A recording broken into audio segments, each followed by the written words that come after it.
Okay, we are back with more Xenoblade Chronicles X. Let's pick up where we left off last time. To do some grinding really quick. I might also double check here at the beginning everybody's equipped arts and gear and stuff to see if there's any points I can distribute.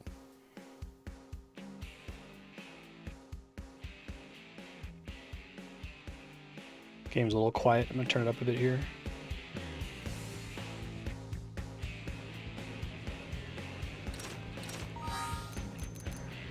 Okay, let's see. Check skills on the rest of my party, because I probably have points to spend here, yeah. Evasion up, ranged accuracy, melee arts from behind.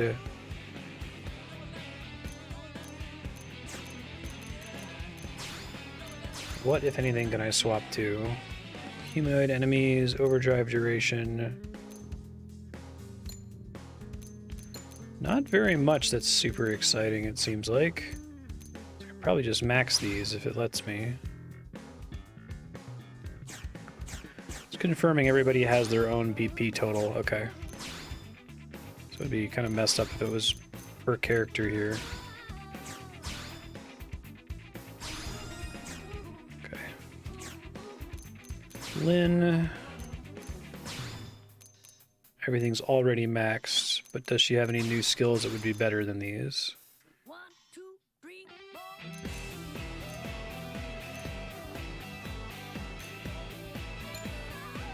Doesn't really seem like it. Okay. Wow. Has a slot that's not filled, so that's fixable. Now let's go with the thing that always works.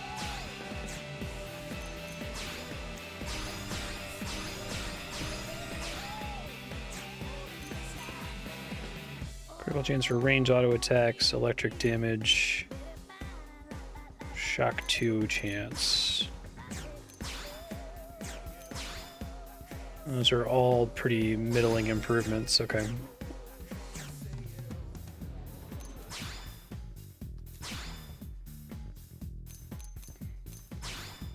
Fortunately, you share BP between skills and arts, which is rather expensive. Let me look at other collected gear I've gotten for other characters here. Maybe I can make some improvements. It's better ranged attack. There's a sniper rifle though. Is that going to be a problem? Dual guns versus ray guns. Does it matter what weapon type I'm selecting here? I'm going to have to assume the answer is yes.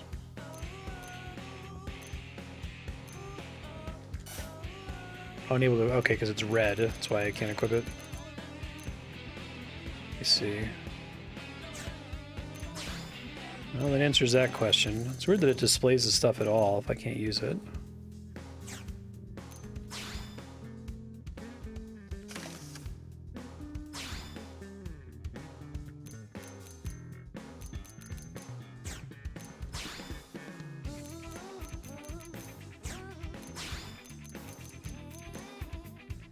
Almost strictly better.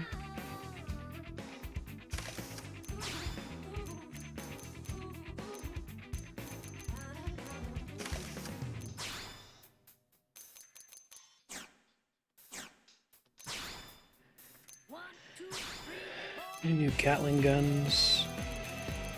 Nope.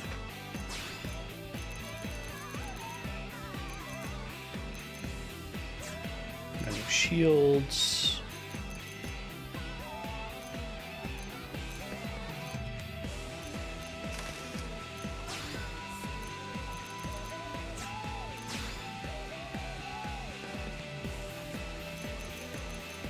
I see.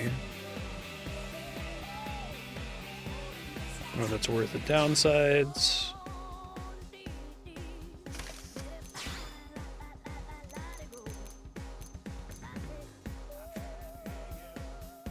Again, not sure if it's worth the downsides. I guess she's a tank. She should have more defense. Okay. Sniper rifle. He isn't actually level 23, which I guess is part of the problem, right? Okay.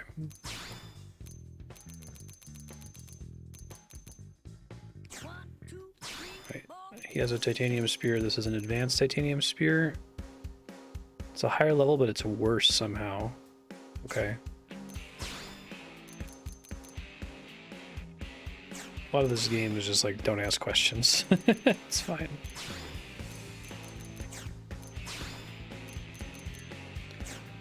Okay, so I don't think gear was the problem. I did get a couple new pieces for the main character, but that didn't change anything last time. Probably shouldn't have used BP on skills. Let me see what I can get for her here.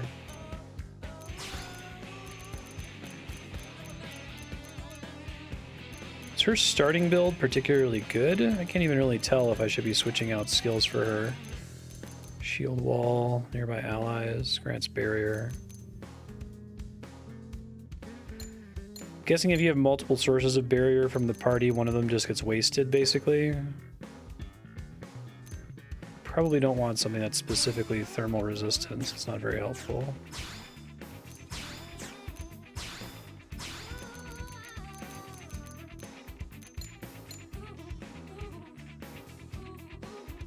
Consumes aura to yield TP. And removes debuffs. 1, 2, 3, 4.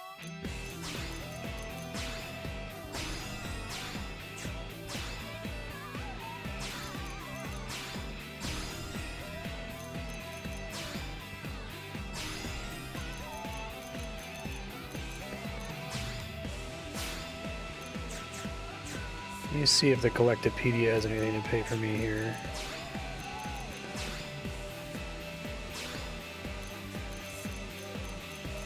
I know this menuing is not the best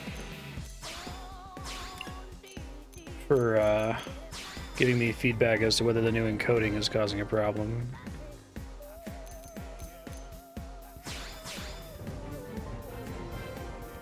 Lucky panel.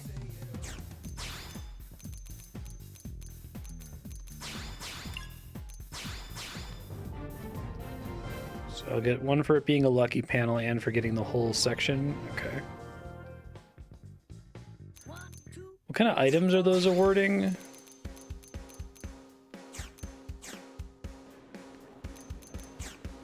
Should have done that first.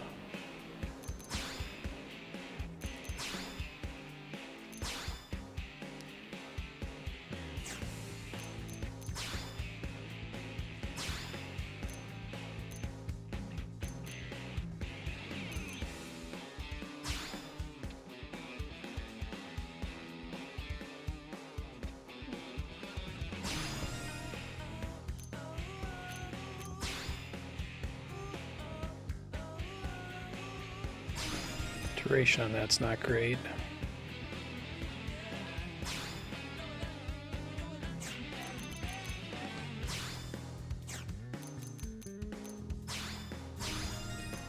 May as well upgrade the cheap stuff.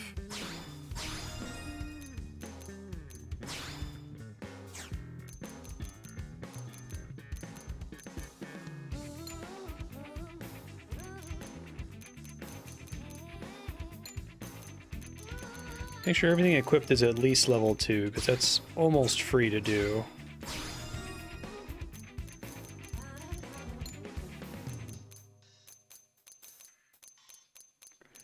The amount of, like, putzing around this game expects me to do constantly in menus is kind of shocking. Given how many characters there are in the party, how many things I can modify, how many skills there are to level up and build out, like...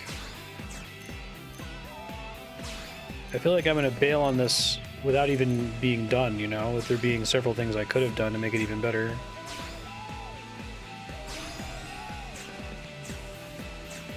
Okay. Well, I can start to equip new stuff at 23 and start to equip significant more stuff at 25. Maranium hasn't generated just yet. Back to the grind. Okay. Primordia. North Point Cove.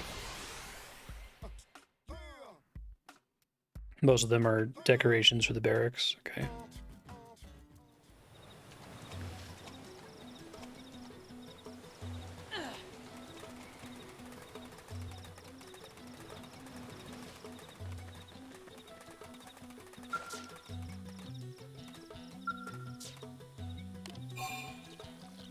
Vision support, please.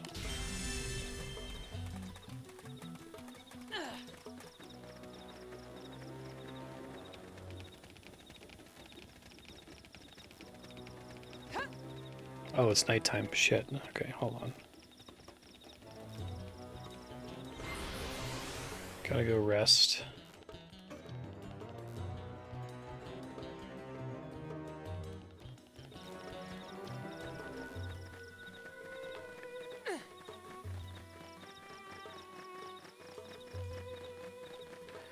Has anyone played... Oh wait, did I go the wrong way? Thought it was 116. Hold on. I'm gonna ask if anyone's played Xenoblade 3 and if it has the same level calculation thing going on as this game. Might be at the wrong thing. Hold on. So 119 that has the place where I can rest. I don't know if that's something that these devs have just committed to, that level's going to be included in the calculation, damn it. Deal with it. Let me change the display here if it lets me. Southwest, I think, is it?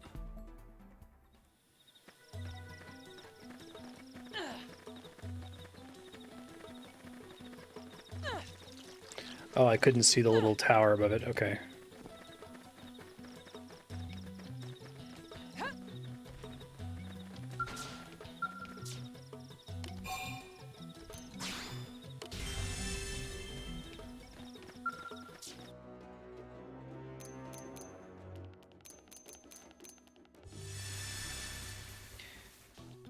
And away we go.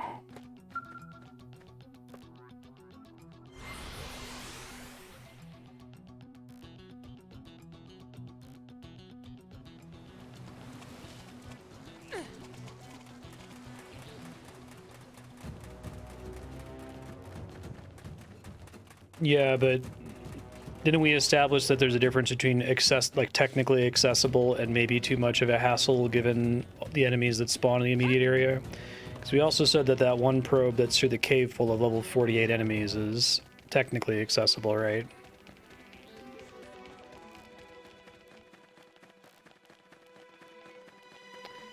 These guys are the mission. See if they're worth it, given that they're rather tall.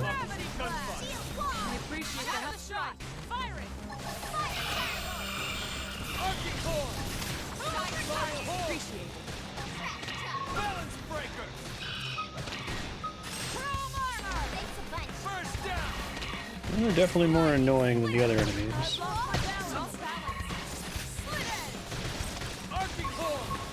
And maybe doable?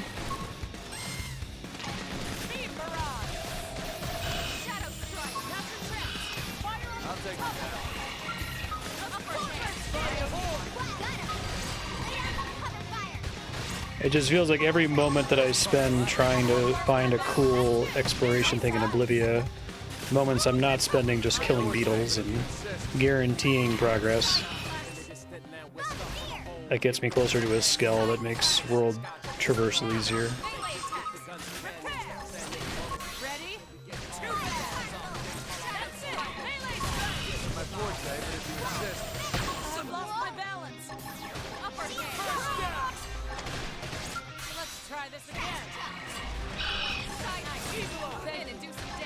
I think I spent a solid 30 minutes trying to find a way behind that cave.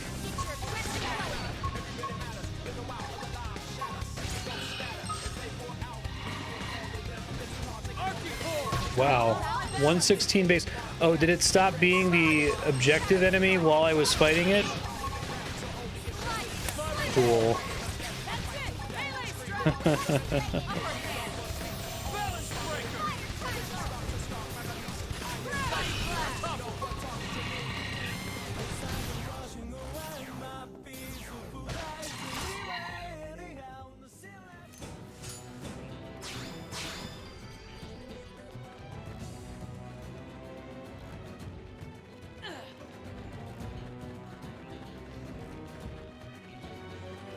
Still wildly impressed by the apparent scope of this game running around on the map.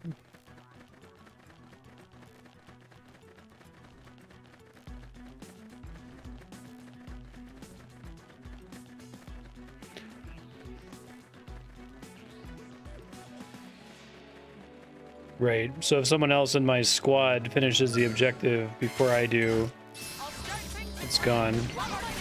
It just didn't occur to me that that would be a problem that I have to think about when I started fighting the guy.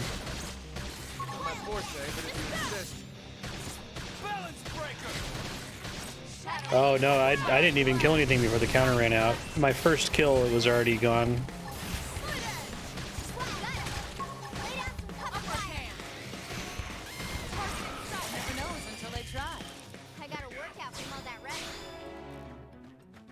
So I looked at the XP reward from the first one I killed, and I'm like, that seems barely more than killing a beetle. And I'm like, oh, none of them have the S icon on them anymore because the art's already cleared, apparently.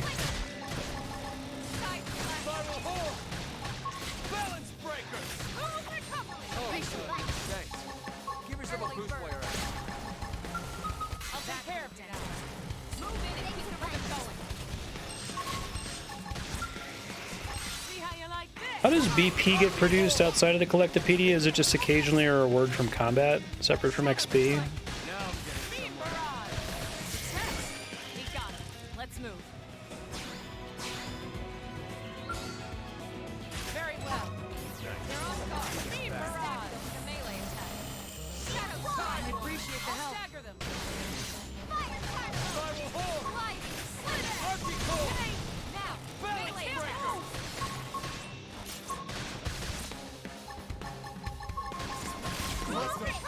Appreciate it. First down.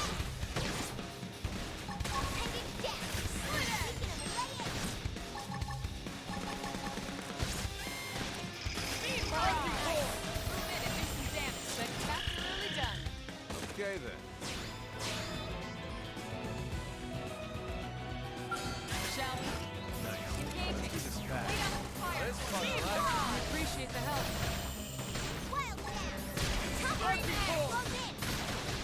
Ready? Breaker. Got him. Lay down some cover fire. I have the shot. Fire! Sliding. Slinger. Hope I didn't get in the way. 2695. Okay. A little over 1,000 more XP to go here. Speed barrage. Take the initiative. Close in. Now. Gravity blast. Arctic core. Balance breaker. Almost went off the corner there. I owe you one. Exhilarating. I'm ready. I owe you one. Thanks. Give yourself a boost while you're at it. I'll take care of you now.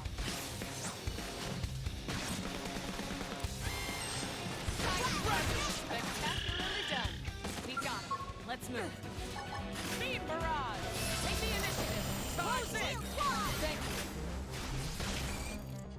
Now, aim for the top of the line. Keep shooting. Arctic core. Side slash up here. Shoot them. Balance breaker.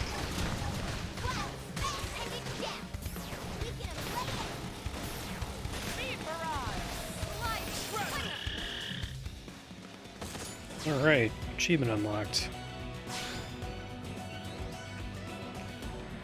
I'll look at equipment again once everyone hits 23. I forget, our levels are not shared among the party, right?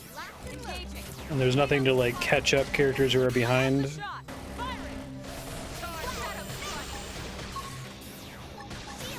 I appreciate the help.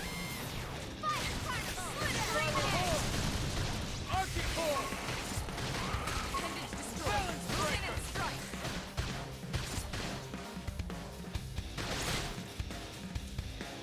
Success. Nice work. I'm attacking. Move in. Shadow strike. Some abilities are AoE, it seems like. Lieutenant strike. Ready? Two back. Damage. Ready? Two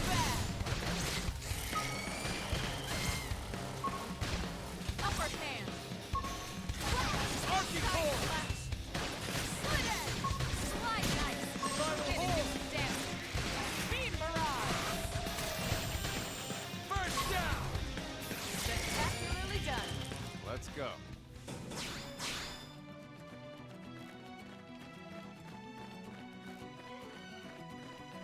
Lower level party members get more XP. Beam barrage. Take the initiative.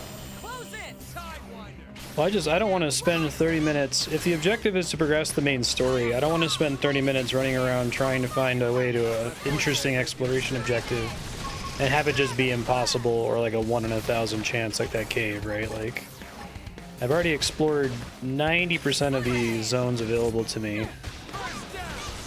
I like exploring, I think it's fun, but I feel like it's blood from a stone to get any of the little areas that are still available. When I could just be miserably killing beetles. Well, that fun exploring is going to cut into my miserable beetle killing time, which is a guaranteed way to progress the story.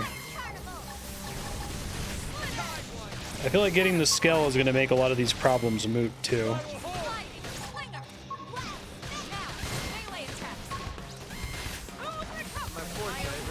If you ever force into using someone new, you can get them within a couple levels, but catching them up the last bit is slow. Okay, thanks.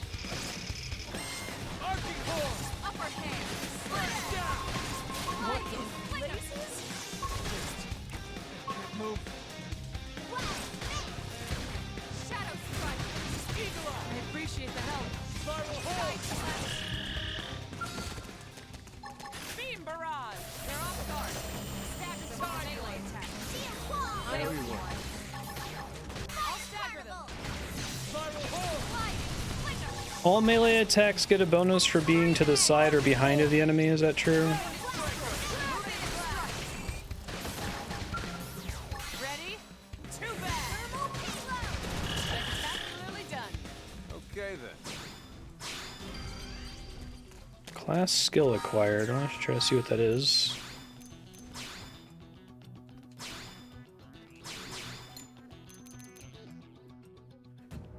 Boost appendage damage for each debuff on the enemy.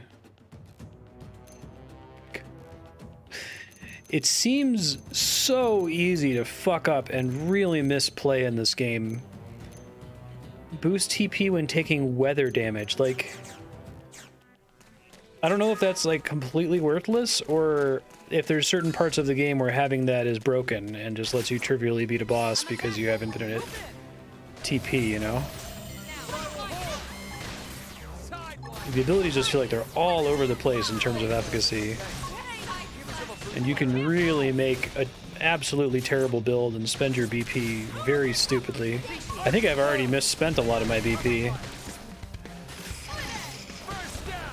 Like, I wasn't aware before that there are certain abilities that are only there while you're actively on a class.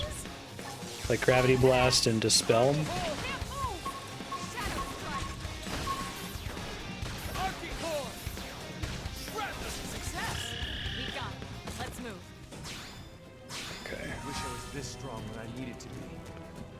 One more trip should cover it, hopefully.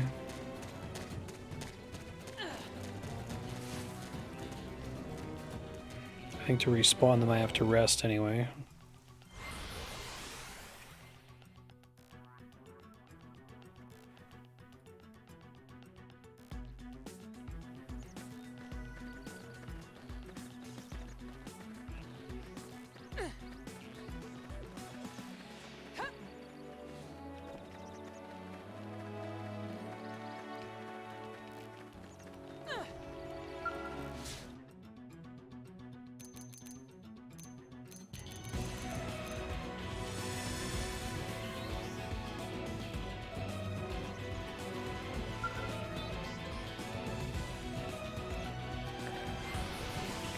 Pray this is the last one. Pray the next boss fight goes fine. Move on.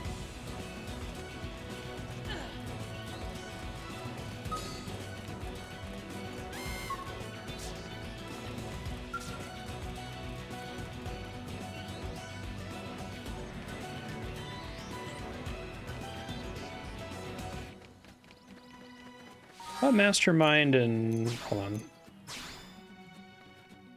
Mastermind. Ray gun knife. Yeah, right? So, like... I was a Psy Corruptor, which is ray gun knife. And before that, I was an enforcer, which is ray gun knife. But when I swapped from Psy Corruptor to Mastermind, I lost 2 of the abilities on my bar from Psy Corruptor, and they were replaced with new abilities from Mastermind. And I don't think I can select them from my arts list anymore.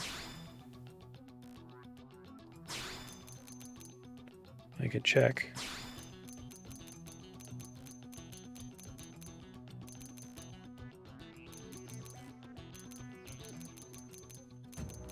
Is it myopic screen? Maybe I can. Maybe it just replaced them for me, but I can switch back.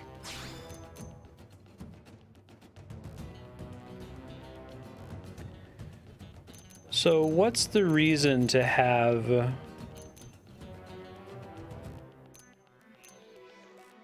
Like, is there an argument to making your entire bar all one weapon type if you can?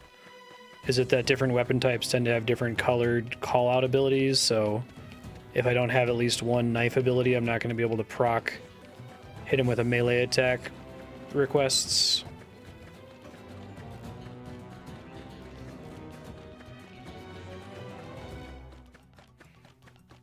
Dispel seems pretty good to have on there at some point. That's another area where I'm worried that just going down the class tree in the direction I went is just... I've made a huge mistake that I can't recover from now. Very well. Nice. Let's do this fast. Engaging.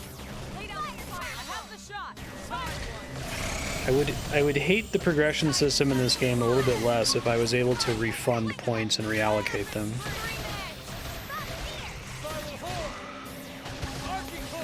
But I profoundly feel like I can brick my character. Switch to close range combat. Upper hand. You must be relentless. Bullseye. Keep shooting. Gravity blast. Light knife. But if I have an extremely short cooldown Ready? melee ability, like Slit Edge is quite short. That's it. It's at least short enough that I don't think it would proc something else while I was waiting.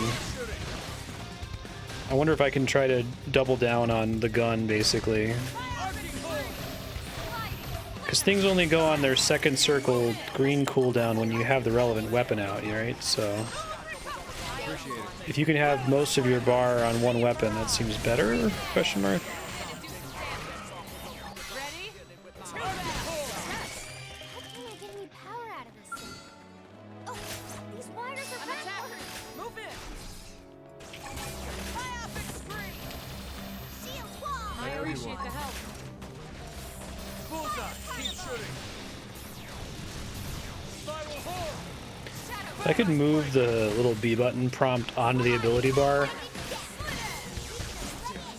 feel like I'm spending a lot of time looking at the ability bar.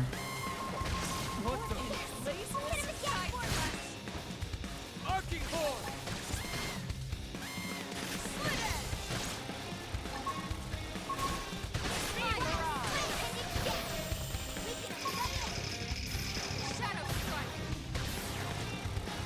Spectacularly done. Let's go. There is an inventory limit in this game, like Xenoblade Chronicles 1, right? Where, like, it doesn't matter for a really long time until suddenly it does, kind of a thing. Now, aim for the toppled enemy. Say your Keep prayer. shooting. Whoops. Bit of a waste. Spectacularly done. Outstanding.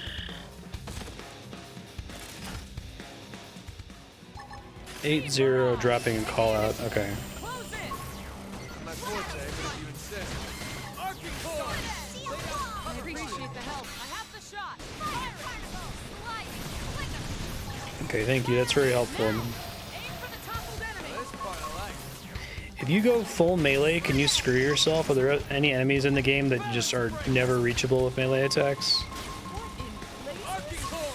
Beam barrage. Never know until they try. We'll talk about this later.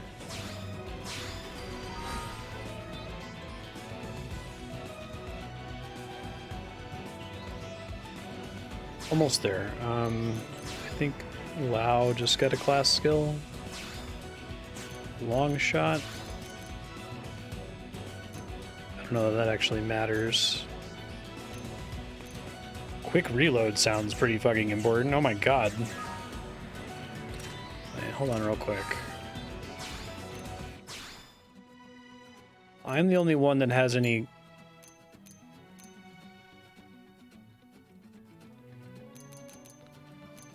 ability to adjust class, right? Party members are stuck on whatever they're set to.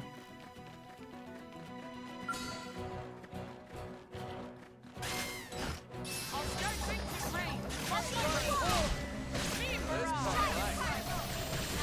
Move in and do some damage. Fly off and scream. Gravity blast. That's split edge. Move in and keep the rhythm going. Balance breaker! Smooth recovery. Appreciate it. Strength comes from experience. It's frustrating because I feel like half of my abilities are useless in a fight where Very well. I have the advantage. Like farming these beetles, all of my green abilities are basically pointless. But if I swap them all with DPS abilities, that'll be really bad for a boss fight. But I don't have enough VP to go around to maintain a kit of offensive farming stuff and defensive boss stuff. I'm ready to buckle down. Ready for anything? I owe you one. My forte, but if you insist. Lay down some cover fire. So do the party members max their main class pretty early then? I owe you one.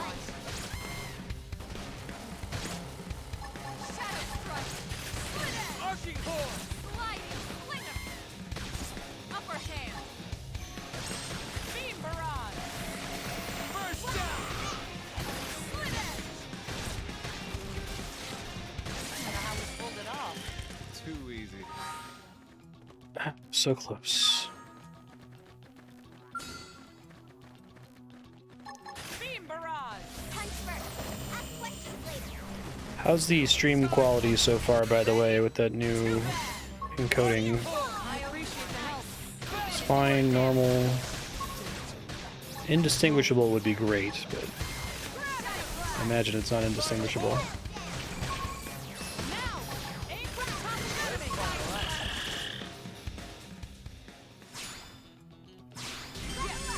Hooray! Stop there. Okay. So, stuff to do now.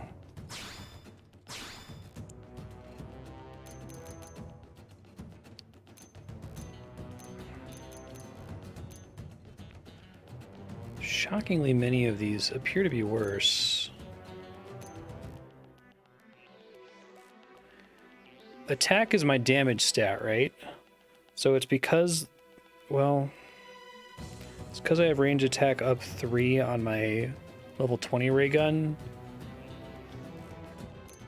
that these are strictly worse if I'm reading it right.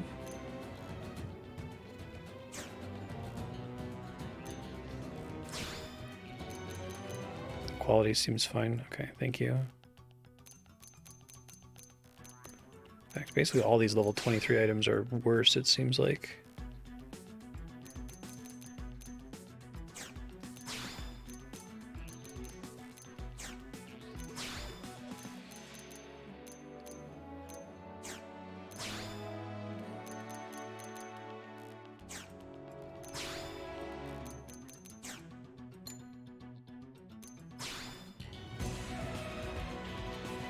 Yeah, those are worse too.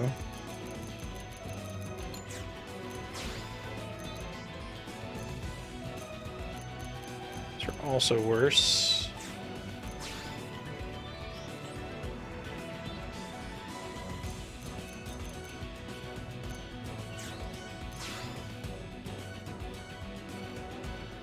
Yeah.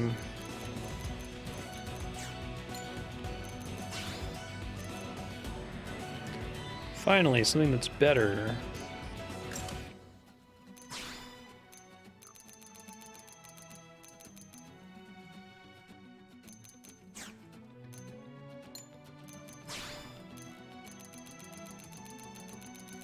I thought one of these was a sniper rifle.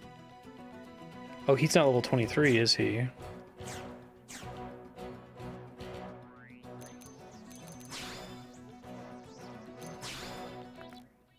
He's a little behind.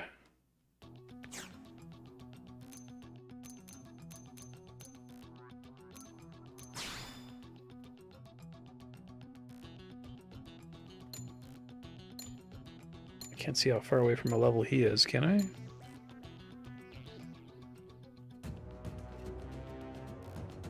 Don't think so.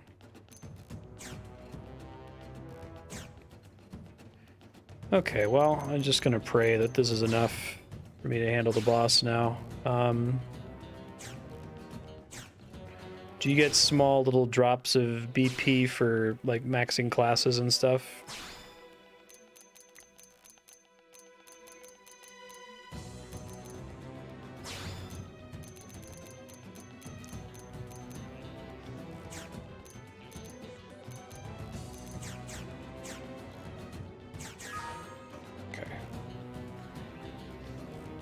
Try this again.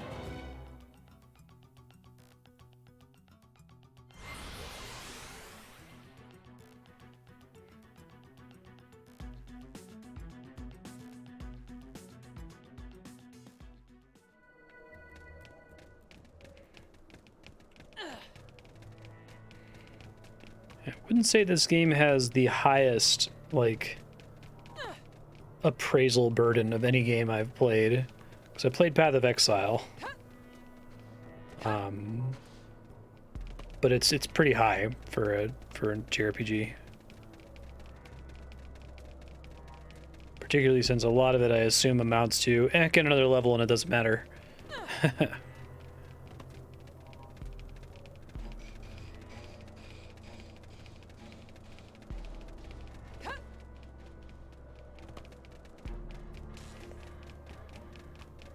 Oh, they're gonna make me do the first part again? I thought it saved me having completed. They've seen us.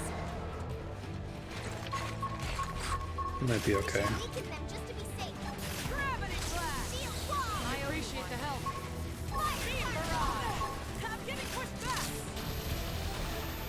Arcing hold! Now you play by my rules. I Appreciate it. Absorber skin! Chrome armor! I owe you one. Beam barrage! Lay out the cover fire! Slit edge! Chrome armor! Appreciate it. I'm getting pushed back. Okay. Appreciate the help. Use an aura. I don't understand what's happening during that at all. I'm just pressing buttons, but apparently there's like a certain amount of time and I can extend the time and extend the multiplier or something. Absorber skin! See how you like this? Shit. I owe you one. Repair! Fire carnival. Chrome armor! I'm getting pushed Arcing back. hold! That's it! Melee strike! We spawned an ad last time. Let's see if I can ignore it now. Shield wall. I appreciate the The help. manual actually describes it pretty well. That's funny. Move in and do some My damage. forte, but if you insist. Slit edge! Arcing hold! Balance! Upper hand! Almost got one shot there. I don't know why I'm currently the subject of aggro. There is like a taunting system in this game, right? Chrome armor! Arcing hold! Balance breaker! Got him! Lay out the cover Slit fire! edge! I have the shot! Firing! Balance! Move in and do some damage. Absorber skin! I appreciate the help.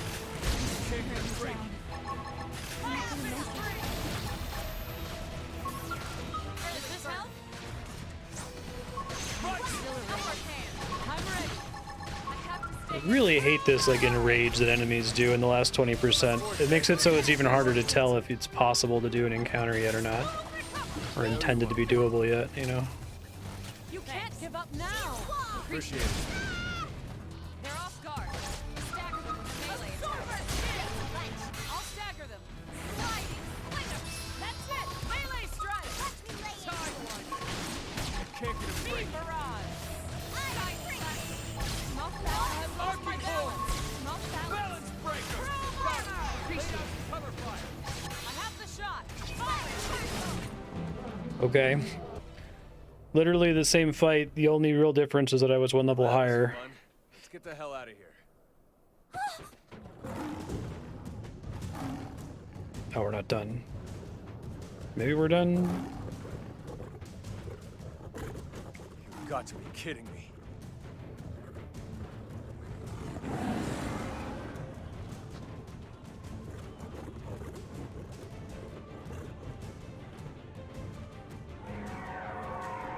Hell is that?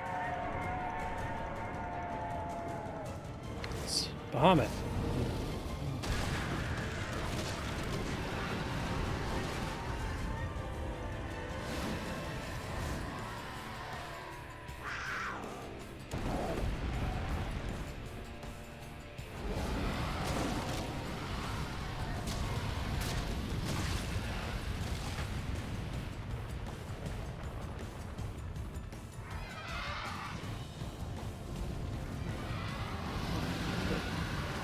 That cool stock Aeon noise.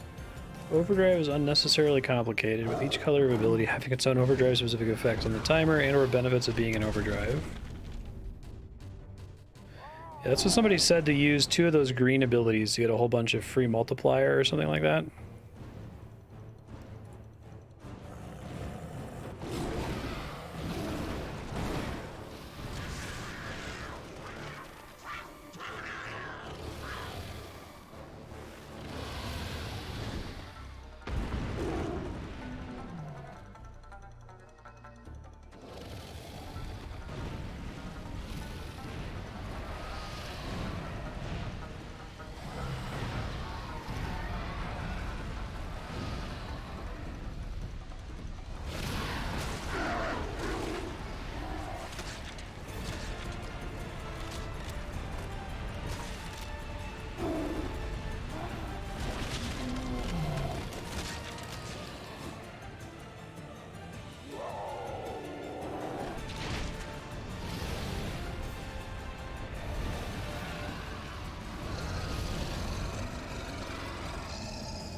We don't have to fight that thing because we would be fucked.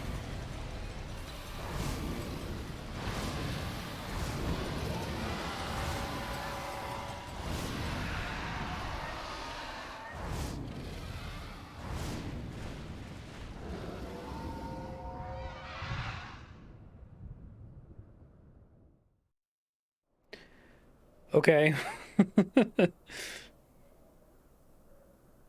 Was that thing trying to help us? Maybe. Or maybe it was just toying with us. Well, I think I could have taken it. We should get back to New LA. I want to stop by the hangar and get a better look at that Skell. Right.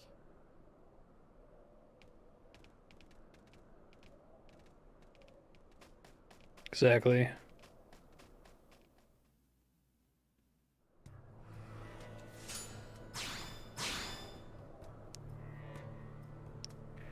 Go back to New LA. Okay.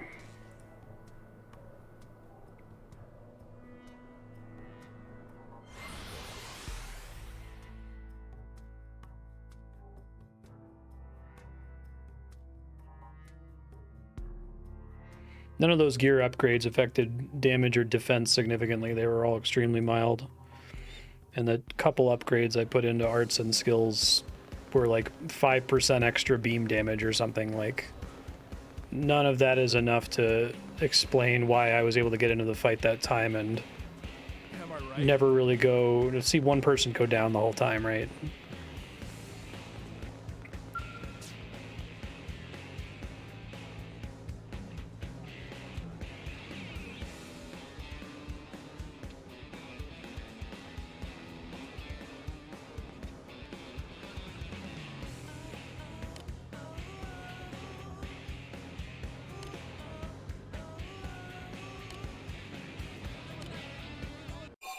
It's happened several times recently. Like, The last 3 quest bosses I think I fought, I was 1 level under. I got 1 level and then I beat it with no other changes. Yeah, very little influence over the outcome once it starts. Hmm.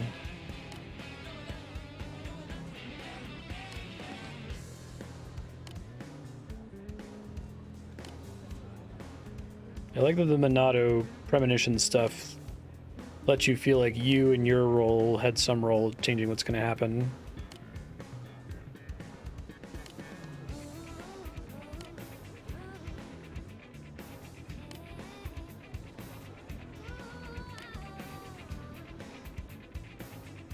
Doesn't want to lend shop.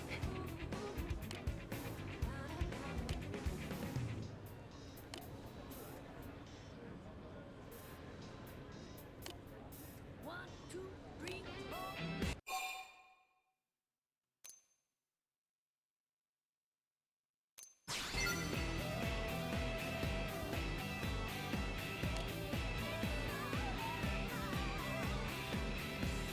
It feels like whatever crazy shit my party members are doing is way more important than what I can do with my abilities. The main way to, like, stop the combat from ending prematurely is to successfully press the B button during that little pop-up minigame.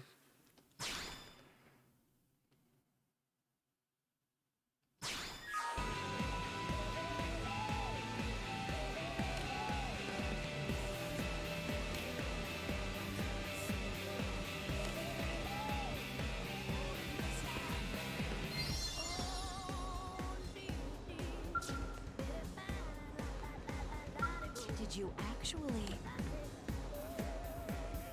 Didn't I already do that? You gotta be kidding, right?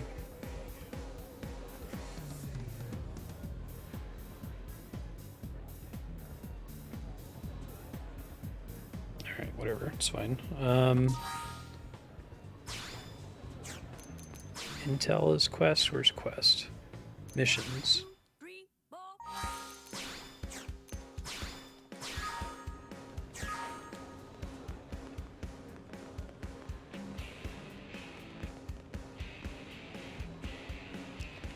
Should be over here somewhere.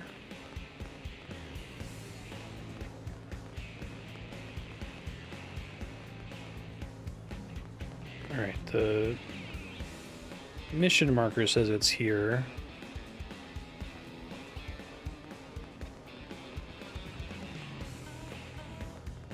Actually, just pointing to the center of the district, and I have to find him somewhere else, maybe.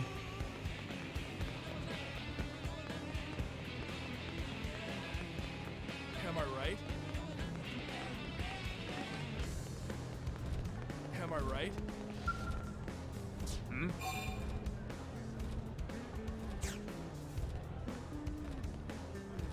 Blade Barracks Hangar.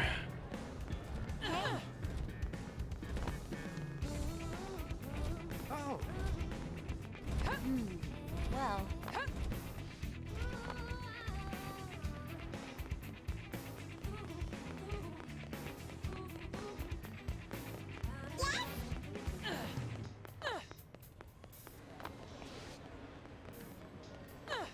It says it's over here.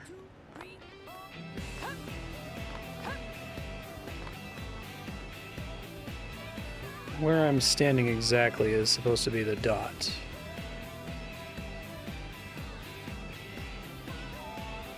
there a way for me to get up there?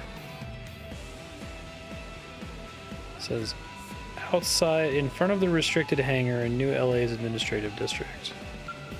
working hard.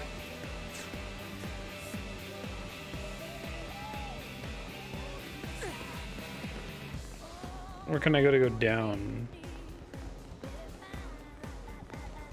Am I right?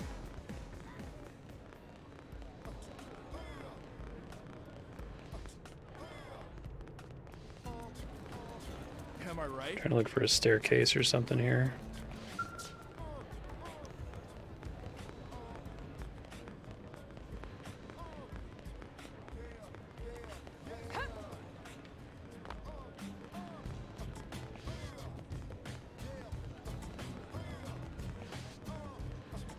Just gonna Google it.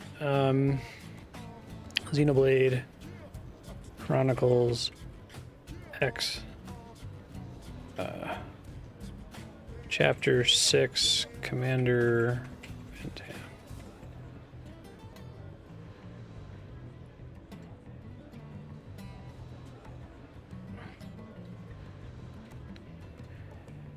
go to the Blade Barracks, go left to the exit of the East Gate, heading down the elevator that'll be on the left side of the road. Okay.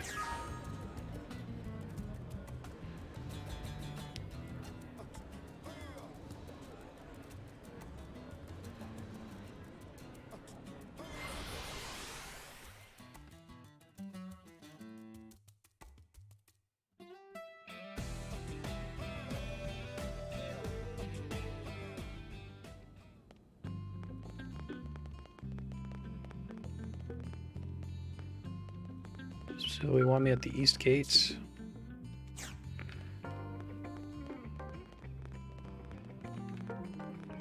I think there's only the one exit to the administrative district. Yeah.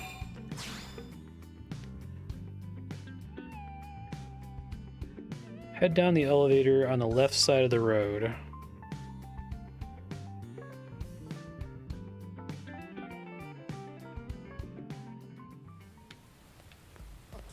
Really?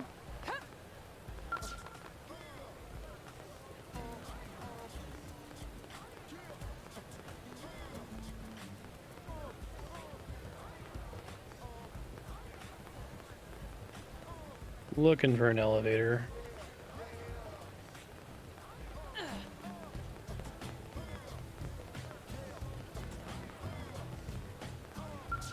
Really?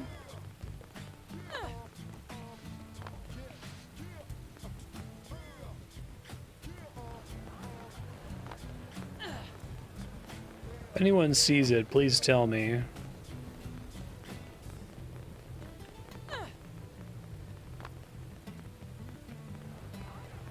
Really? Don't see any map markers that look like they would say elevator.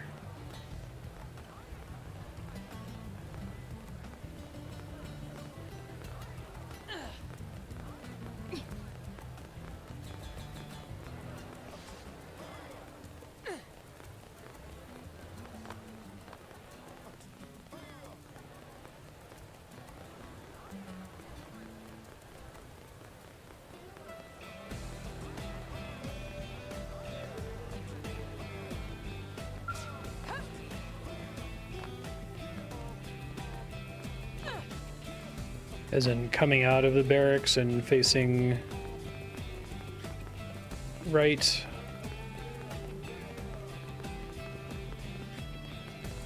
This leaves, we don't want that.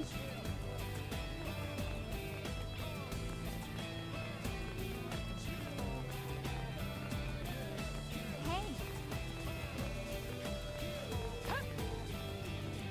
right. So guess what? They didn't load it until you ran past them. Amazing. Where is Irina? I don't recognize the name.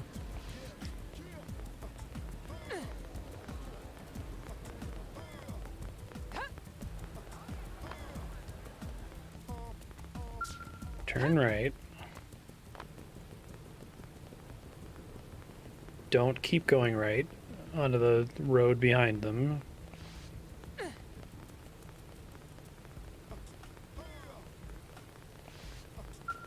Man, this is it.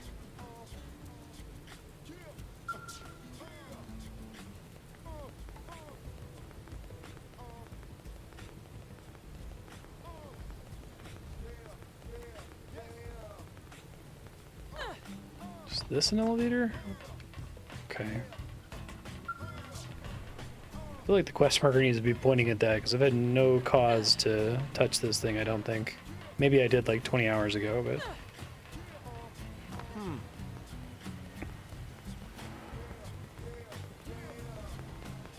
Careful.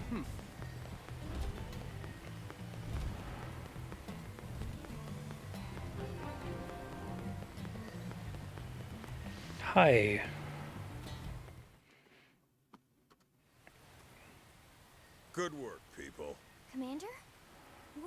out here? Did they seal off the area?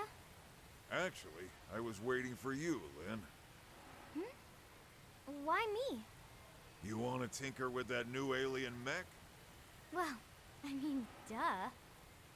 Good, because I'm putting you in charge of research. You help reel it in, you get first crack at it. You and your team risked a lot out there. You earned it. Really, sir? Everything's set up. They're expecting you. Yes, sir! Oh my god, thank you so much, Commander!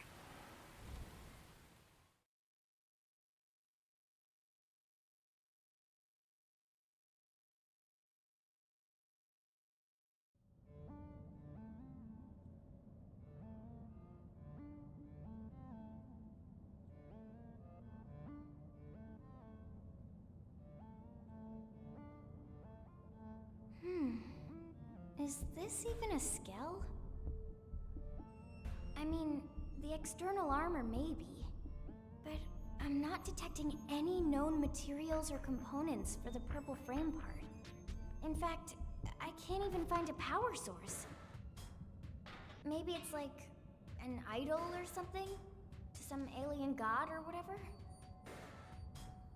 What about a cockpit? Or any space for a pilot? Let's see here. There is a cavity in the middle of the chest area. If this thing is a vehicle, that'd have to be the cockpit. Perhaps it's not a weapon? It was abandoned after all, and in that godforsaken place. But it was also worth the ganglion sacrificing all those soldiers to try and recover it. Surely it must hold some value. Granted. Now the question is whether we'll be able to uncover it. Ms. Koo is one of our best, but we can't expect her to work miracles. If you ask me, that's time better spent studying that Ares of yours, Elma. All right, you wouldn't know what I'm talking about, would you? Let me explain. The Ares is what Elma... Random. Oh, right.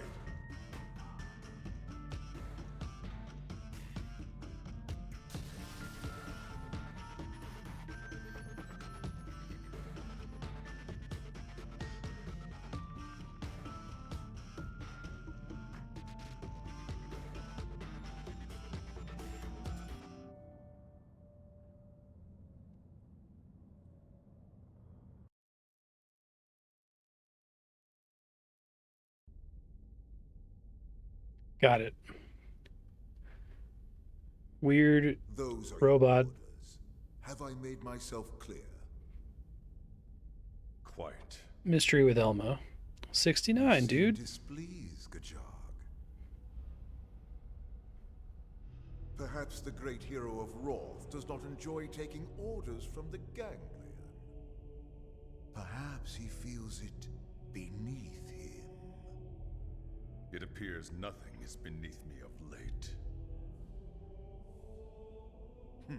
I still hear the anger in your voice, the way you spit out the words. Accept your fate. Then you might find me a more accommodating master, Prince Jarg. Oh, but how rude of me. Should I have said former prince? I never cared much for titles. Counselor Luxar. It's Grand Master, damn you! The entire Ganglion organization is at my command, as are you and your people. I will not remind you again. Oh, but how rude of me. My sincere apologies, Grand Counselor. Yeah. Because the Xenos are like a confederation of different species. The Rothian people will pay if you fail me. I promise you, it will not be pretty. What will happen if the humans beat you to the prize? Need I remind you of that as well? No, you need not. His little 69 logo on his chest. Then mind your tongue, former prince. Unless your pride can feed and clothe your people.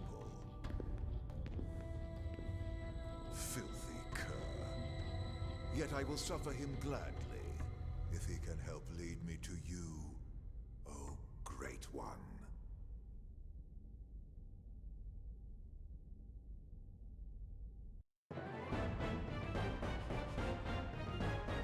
Wait, though, are the Xenos that we were running away from at the beginning of the game, the opening cutscene, the same Xenos we're dealing with here?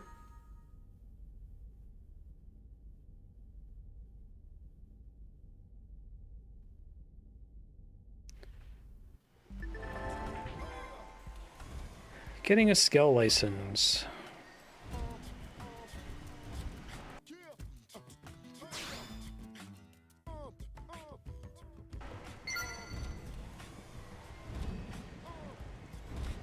Is the Skell license a story mission in the Blade Barracks?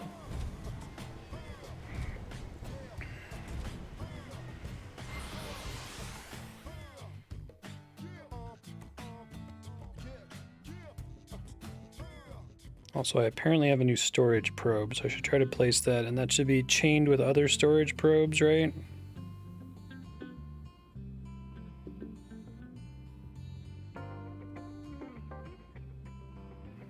On the gamepad here.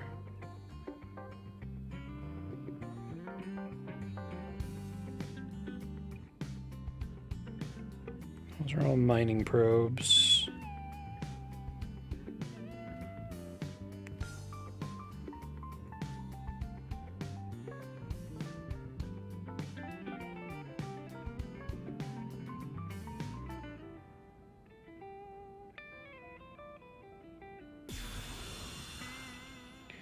Three chain, effects plus 30%, okay.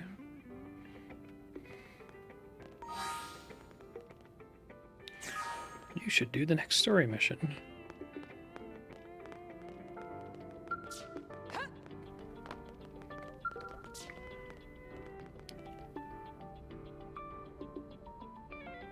Okay.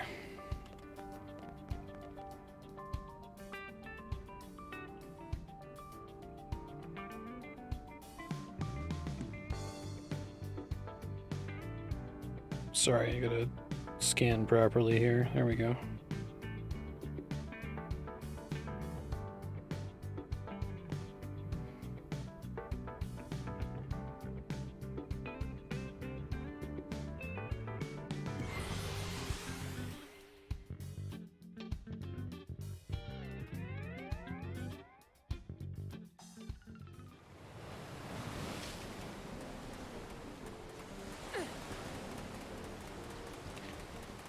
It's boring, but I feel like the best way to get to some of these is to just swim there.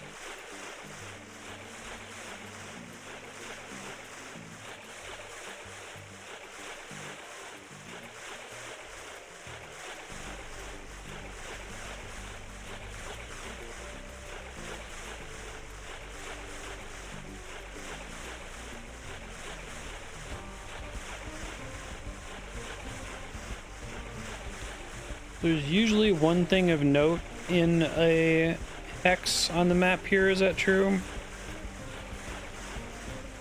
I'm worried the thing I'm looking for is actually up on that thing and I can't get up there.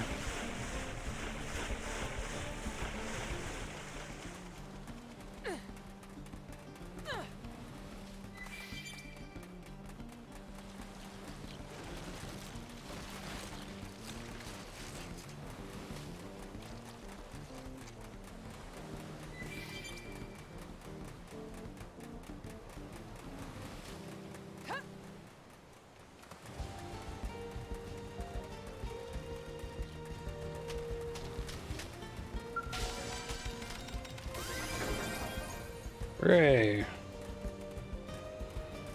Does that contribute towards my survey score, I assume?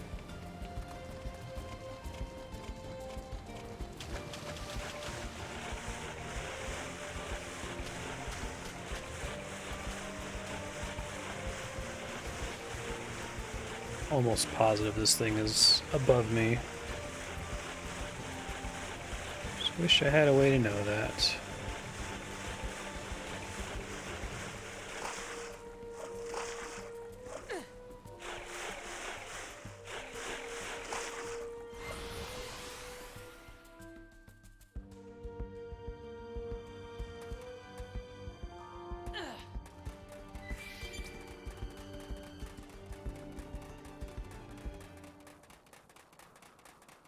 Can I even get up there?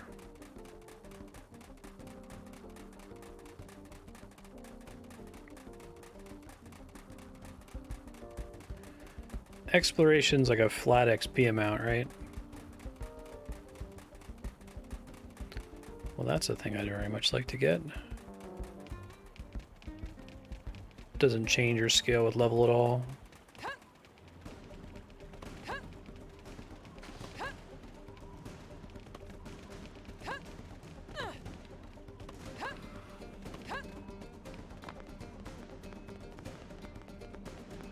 Hey, Raker, how you doing?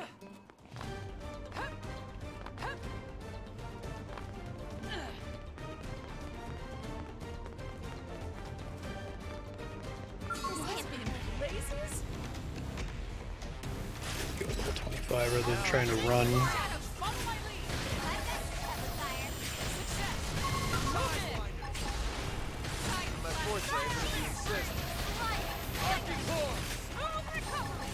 See how you like this? Capture traps. Fire on the I'll take him down. Slit edge. Thermal payload. Side slash. Balance breaker. Shadow strike. Arcing horn. It's going. Like a slit edge. Spiral horn. Beam barrage. 3 minutes. Minutes of damage. You know how we pulled it off. Excellent strategy. Wish I was this strong when I needed to be.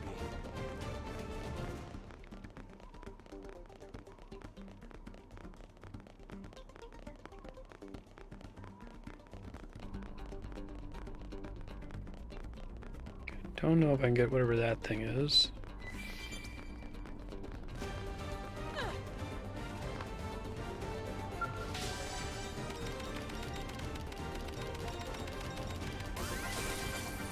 Hooray! I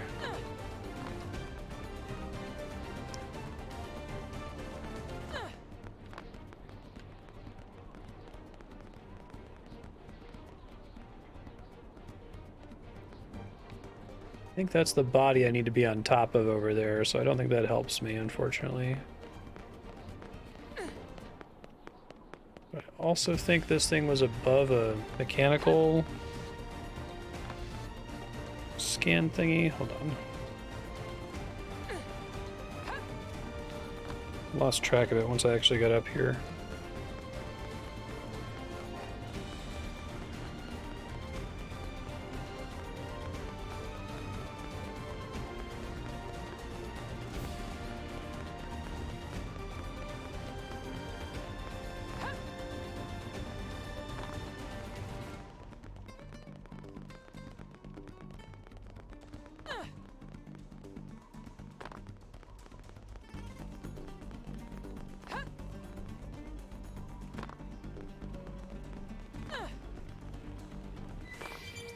I got up on here in the first place. Is that the yellow scanny thing below me? Yellow squares are scannables, basically.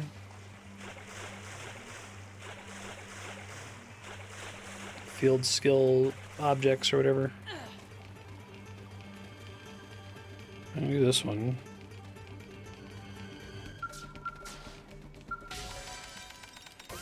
Oh, I have enough Mira now. I should go spend it real fast.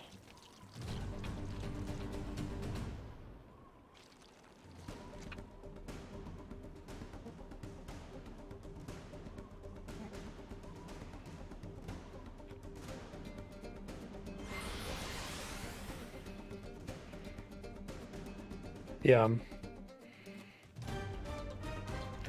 I feel like that's like borderline one of several fatal flaws in the game.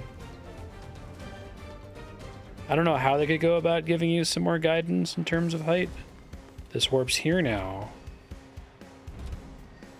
Previously that same warp warped. Okay, it's fine.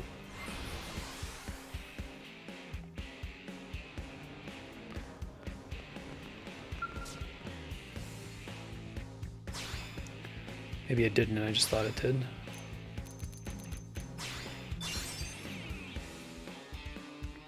Okay.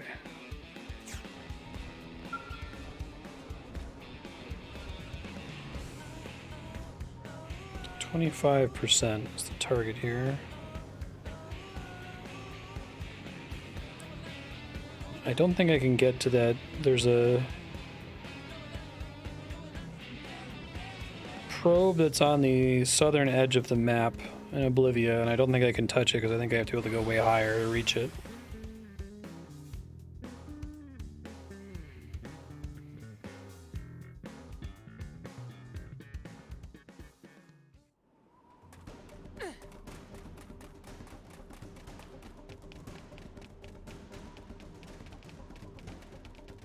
Should be a scannable here somewhere. Well,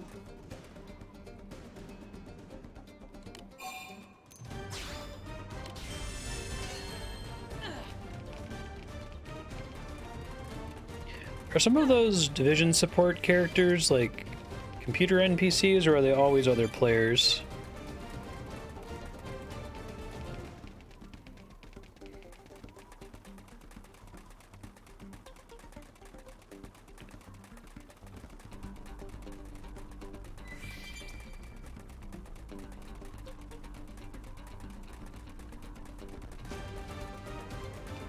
Scannable thingy up here.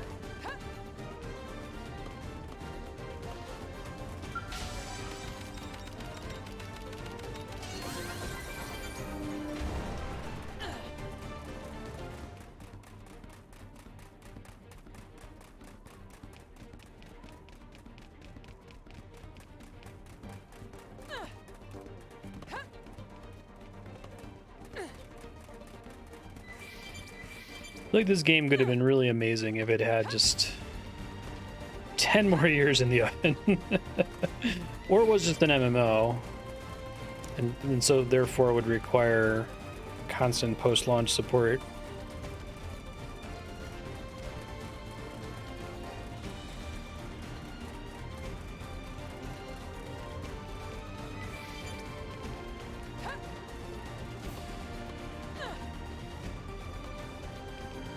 Definitely feels like the kind of game that if you brought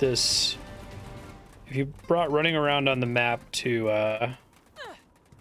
E3 or something and you disabled the combat, like everybody would shit the bed. Like, this is amazing. It still looks really good and better than a lot of games that are coming out today.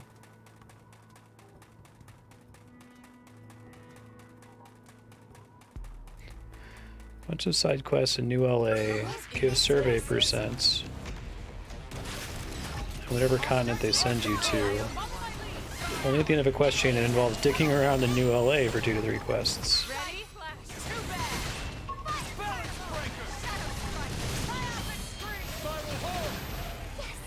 Too bad. Nah, I certainly didn't know. Arctic Horn! Spectacularly done. Okay then.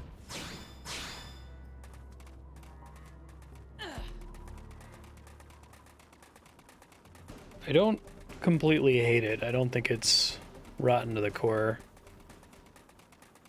I think this is when I struggle the most with games. Like, I can kind of chin up and bear through a game that I just don't like at all and don't see any merit in.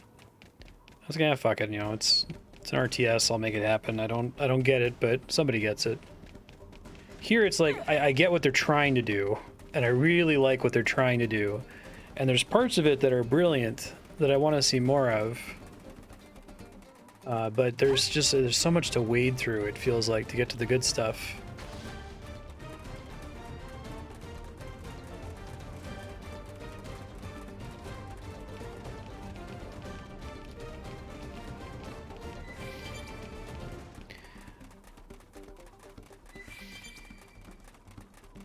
Yeah, exactly. That's how I feel about Persona 3 and 4. Maybe Persona 5 is fixing a lot of my gripes with it. I have to get further into the game to know, but it's like, I know that, you know, the joke is that I hate anime. I don't really, though. Like, I'm fine with it. I don't even hate the idea of spending 100 hours with some characters. I just hate budgeting that time and then having it all be anime trope shortcuts anyway. What? They've seen us. Hello. I'm attacking. Move it in. I appreciate the help. Balance breaker! Gravity blast. Arcing cord! Tidewinder! It's tough too because like the busted stuff in this is, it's not like a character clipping through the ground or an animation not loading. Like all that stuff is fine and even really polished and nice looking. Not my forte, but if you insist. I guess occasionally enemies fall through the ground and you have to fight them through the ground. That does happen in this. It's not, it never gets in the way of my enjoyment. In fact, stuff like that is usually fun for me because it's a thing to laugh at. But instead of the things that are half-baked being animations and empty areas and stuff, like, it feels like it's the mechanics themselves are kind of half-baked. Just took them out of the oven a little bit too early. I don't necessarily sense the usual Japanese RPG problem of we're hewing to something because that's how it's always been done. Let me try going up in the northeast, maybe, under this big arch thing. I feel like I have to get up on top of that arch, but I don't see any way to get up there.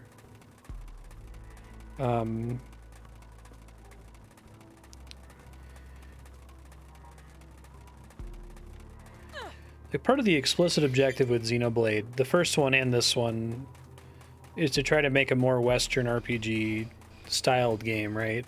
Inspired by something like Skyrim.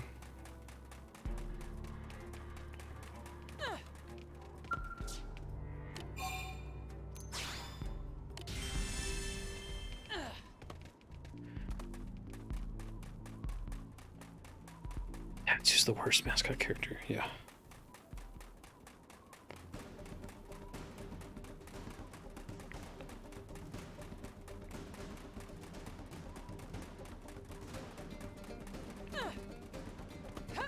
I usually like when devs set out to do something like that, like, oh, let's try something we're not comfortable with here and see if we can make it work with our own little twist on it, you know?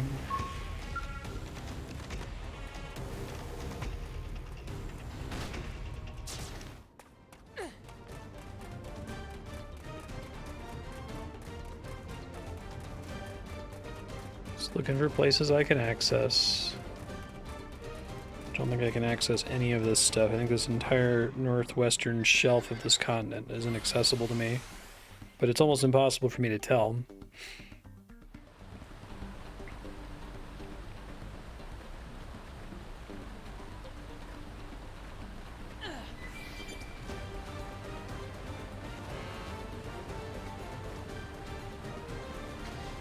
Yeah, right.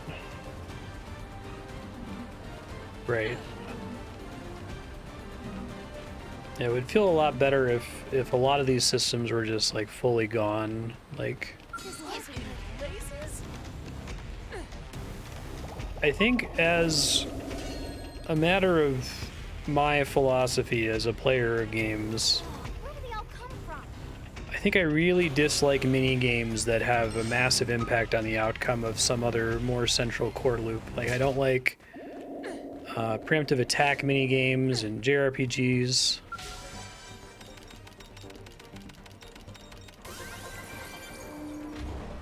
When the mini game is really, really necessary to success, right? It isn't always necessarily that big of a deal. I've played games before where getting that hit out of battle doesn't make a gigantic difference.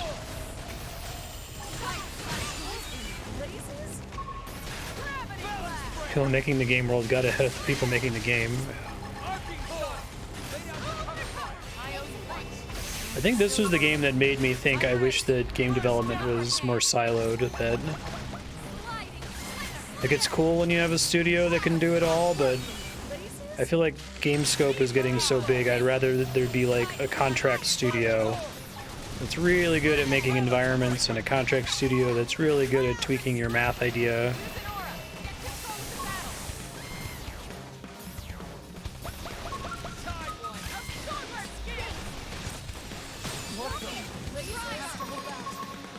That's how the government will like build a tech project. They'll like accept bids and stuff and try to find the person that's the most qualified and the most reasonable price. And companies will do that too. But a lot of the pain of these like AAA video games, it feels like, is that these devs are just having to learn these lessons over and over and over that other devs have already learned, or try to pick them up through like just kind of playing those games and trying to guess at what their problems were, right? And so I feel like a lot of time gets wasted effectively on reinventing the wheel constantly. It's less of a problem for smaller scoped games and indie games. Oh my god. I feel like I've run along this wall before. This feels familiar.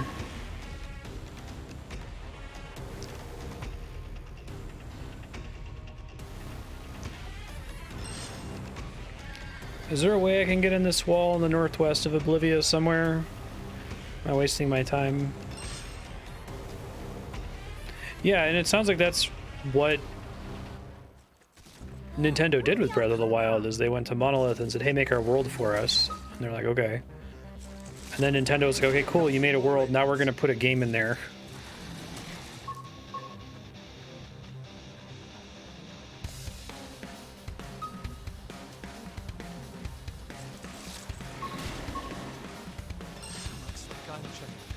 These specific bug enemies I also seem to remember trying to run around before.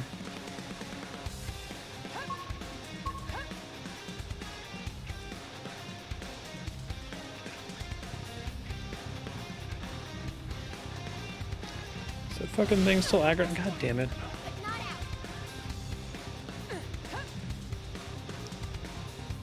Need that Skell.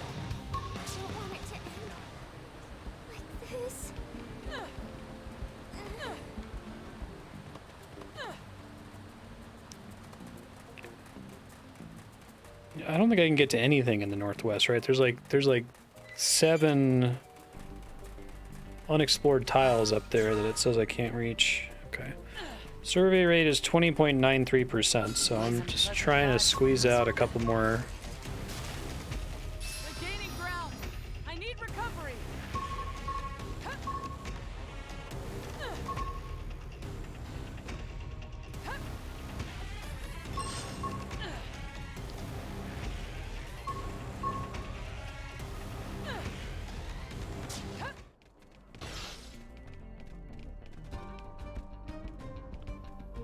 I don't think I'm able to go southeast over here. I'm trying to go in the southeast corner now. There's a supposed probe down there, but it doesn't look accessible from the map.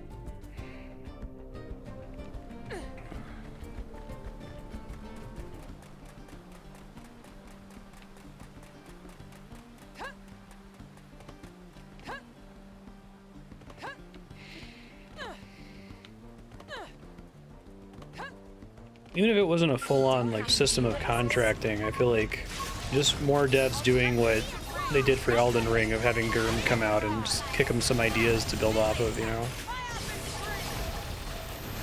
But I do think that there are a lot of...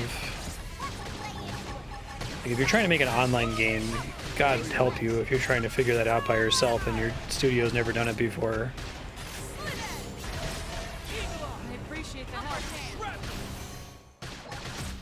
First down. Team barrage. Shadow strike. Once I have a Skell, is everything technically accessible? I like the exploration in this game, but I don't like never being sure if I can go somewhere or not. Or if it's like technically possible with some unintended jank. Or if it's possible and intended, you know.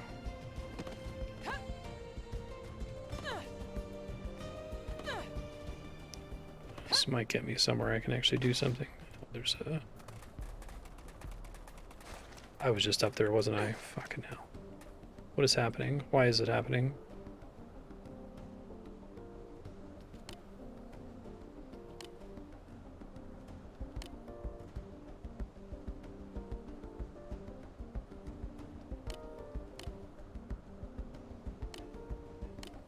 Noah?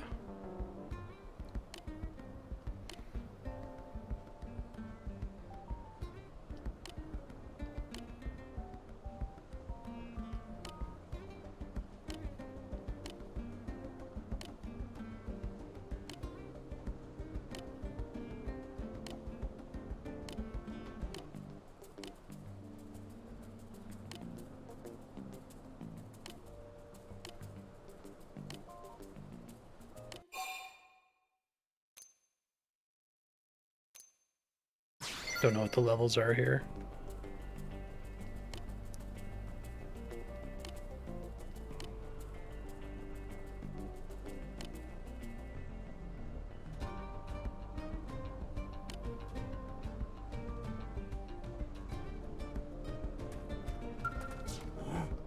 What? Those just random items that can spawn anywhere?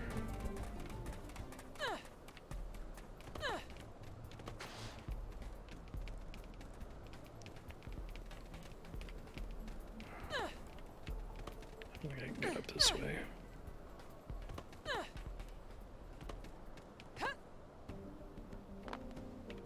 Shit. I accidentally landed on a thing that could have gotten me over there, I think.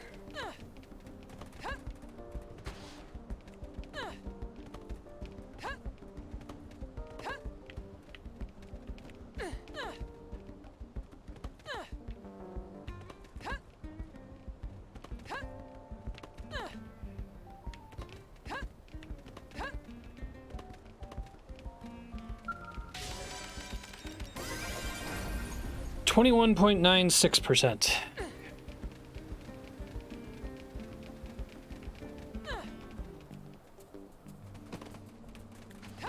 This is the only notable Wii U game that didn't make it to Switch.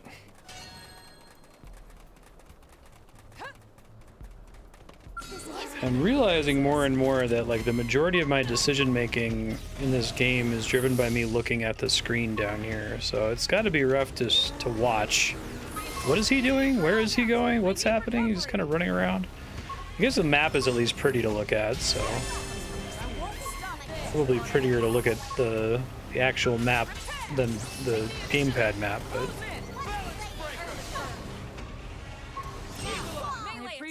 I hate that being in combat turns off the bottom screen for no reason. Like, it doesn't put combat relevant information on the bottom screen, it just replaces whatever was on the bottom screen with the title Xenoblade Chronicles X. I'm sorry. Where did they all come from?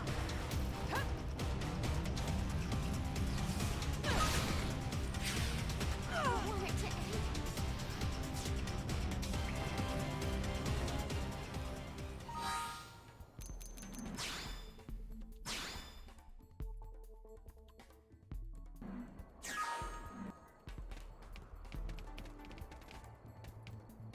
Okay, now I can see the map again. I have a warp point here now. There should be something scannable here. This place is also completely full of level 50 enemies.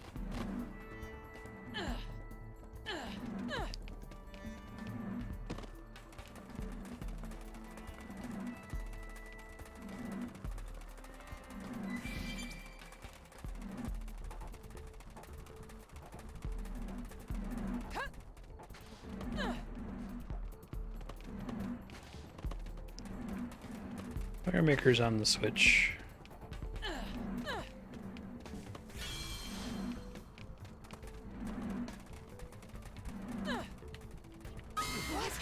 Not what I was hoping to run into. Drone King Quo. They're gaining ground. I need recovery.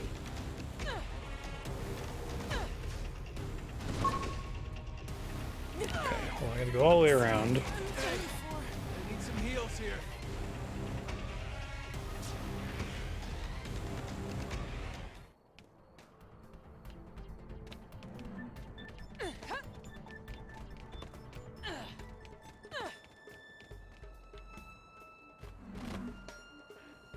Cool.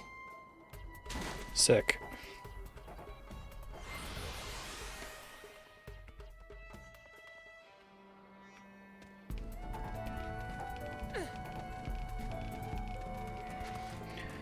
Old school Final Fantasy 11 shit. Try to hug the wall here. What in Not what I was hoping to run into. Oh, that thing has really long aggro range. I'm not afraid to do this alone. Looks like we've got a new. I'm wounded. I really do wish that the targeting was like actually proximity based, and not that they could melee strike you from like 100 meters away, right?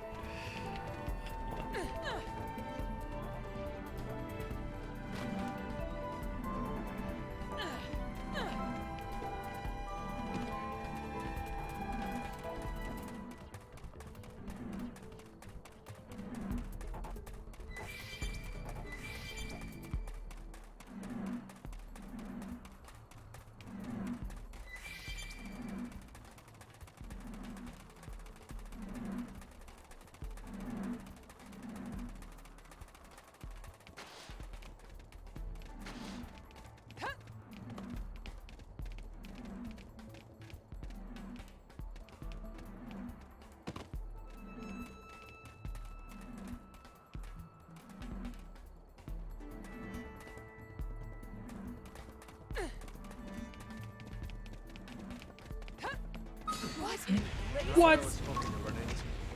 Why is it that when I... Okay, well, the thing's down here anyway. One more hit. I love that you get aggroed and it just... You stop and cower in midair, in mid-jump. What in Not what I was hoping to run into. You know the thing's in the water now. No? Alright. I'm done for. They're doing ranged attacks that perfectly home in on me from the moment they fire. Like, there is no range. Once I'm aggroed, they can hit me if I'm around a corner or whatever.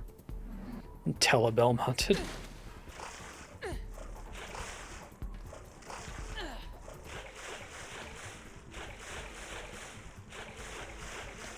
Whether it's melee or not, the problem is they don't shoot at my location and I can dodge their shots. They say, I'm hitting you, and then they hit you.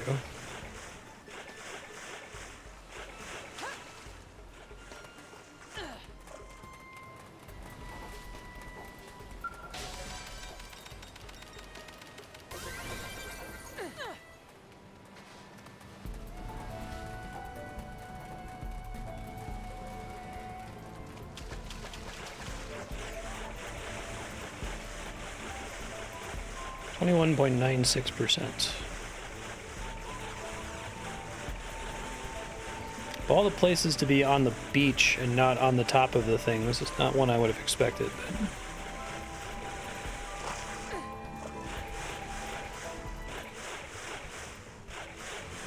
But I don't see how that could be helpful as the player. Enemies don't run away from you, really.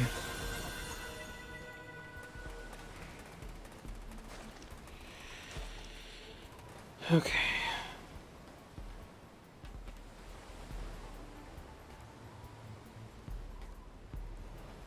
Just try to keep looking for scannables. 22.73%.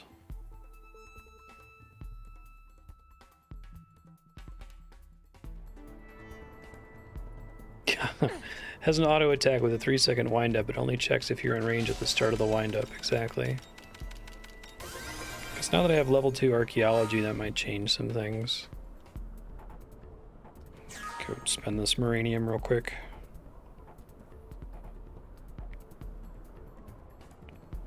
I feel like remembering to spend Maranium in this game is like busy work, big time. Like, I could just as well just say, hey, every time I get Maranium income invested in this company, right? But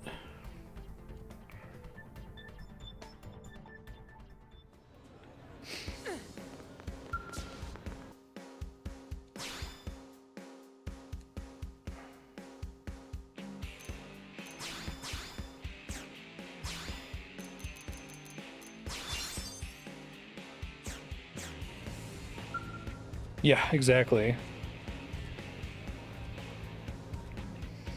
It feels like their attack has already been calculated from the moment it begins, too, right? Like, they already know how much damage they're going to do.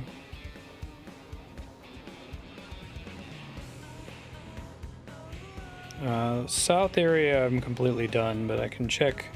I already went, or southeast, I'm completely done, but I already went to the south, and the south was the big tall thing that I couldn't climb over. I gotta jump over to the water, I guess. Maybe there's more stuff back there that I can't see, but...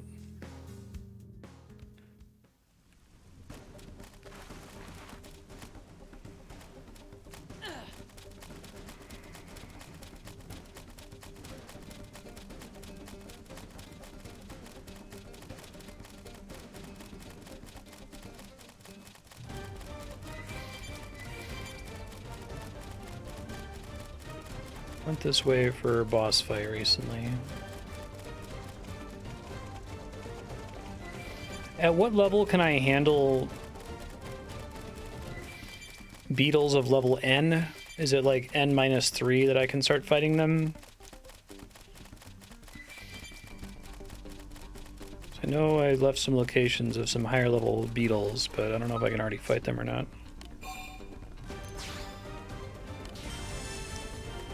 Thanks, bud.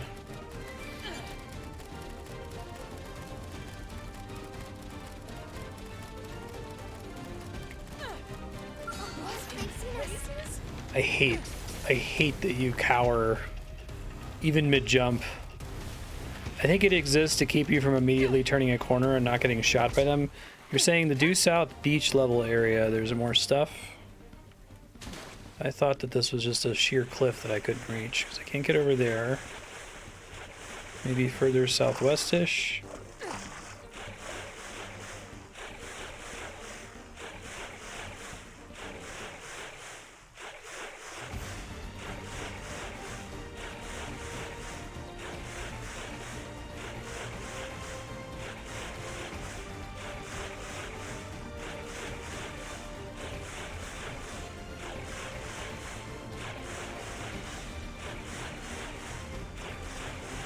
For reference, I'm currently due south southwest of the Leaning Ring teleport. And as far as I can tell, this is all sheer cliff, so not beach level, right? Unless if it's further, even further west. Try gripping there.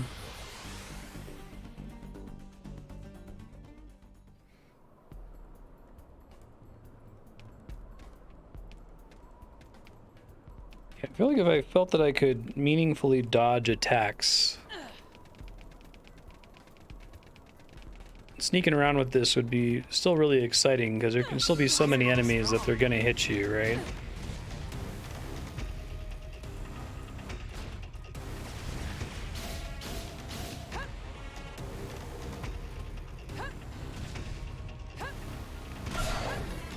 Here comes some more idiots.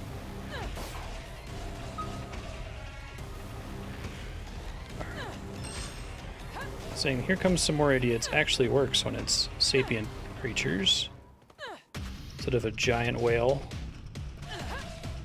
Here comes some more idiots. Stupid fucking whales.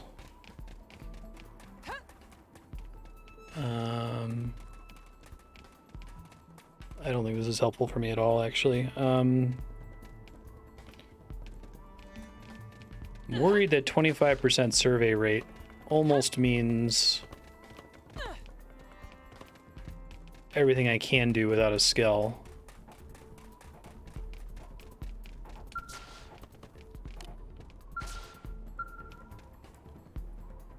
I just need to find somewhere and run around and grind blade ranking.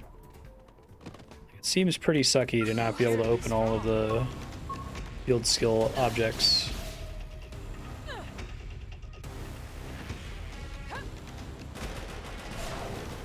Reinforcements. Watch out. Here comes some more idiots.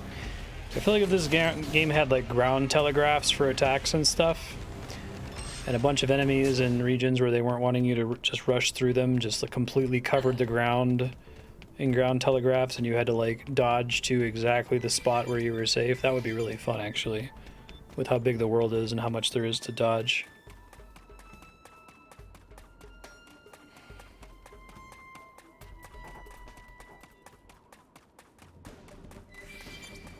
Have some like I don't think they'll let us walk away. attacks that specifically punish you for being in the air, falling or jumping. So like puts like an icon on you where you're like, oh shit, do I jump? Do I risk getting hit, taking a ton of damage? Here comes some more idiots. Here comes some more Here comes idiots. some more idiots. He said it again.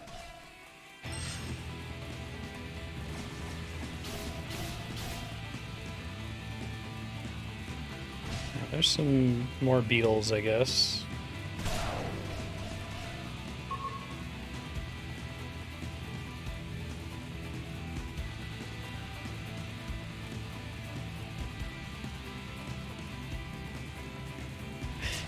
They had to go out of their way to make the touchscreen go away during combats. I guess maybe there was a problem with they don't want you to be able to interact with stuff during a combat, so you can't warp out or whatever, but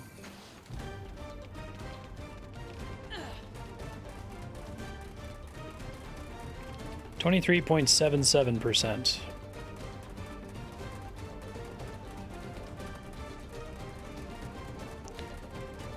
This thing is above me, and I don't know that I can get up there.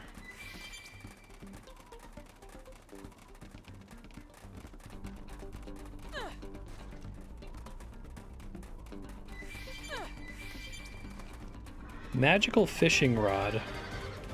Really? Maybe I can actually.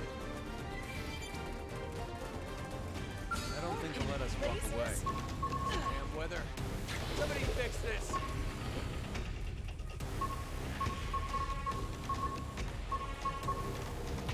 Yeah, I feel like that seemingly terrible, you gain TP when you take weather damage. If there was like a big boss here, and taking weather damage like every couple seconds, I could see that being kind of nutty and good actually.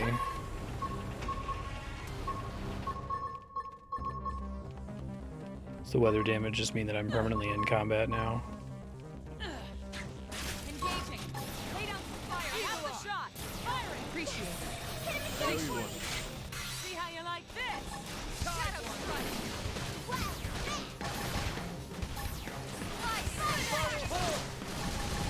Biopic strike. Move in and strike.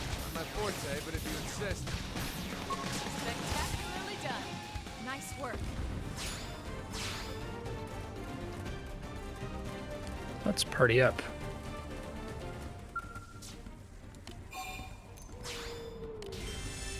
It looks like the game also hides field skill interactables during combat if you were trying to find them.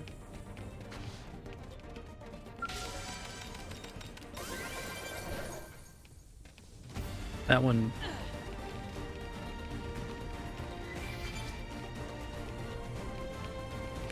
The shop menu has 12 sub-menus of craftable gems. Some of them are weird situational stuff like that, but one of them breaks the game. Yeah.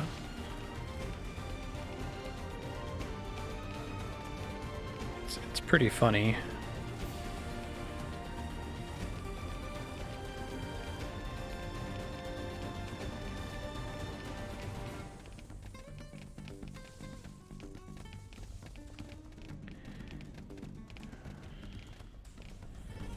Try going to places that don't have a marker on them, but which I have a landmark for. Well, this one's probably not going to help me very much. Guessing whatever I need is high up somewhere that I can't reach.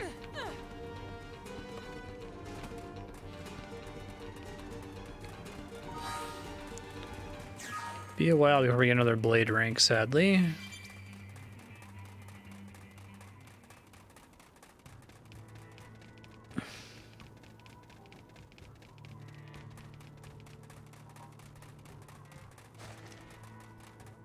It's warping again because I don't see anything here.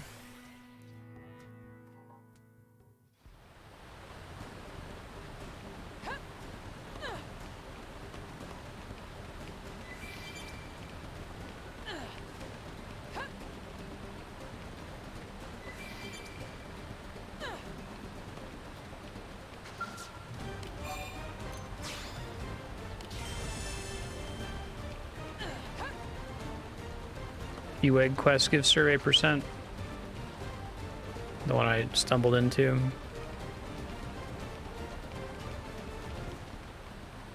Okay, so I think there's a thing on the other side of this river. I'm reading that right. Ruins on the sandbank. Okay, I'll do it here in a second after I check this. Oh, good.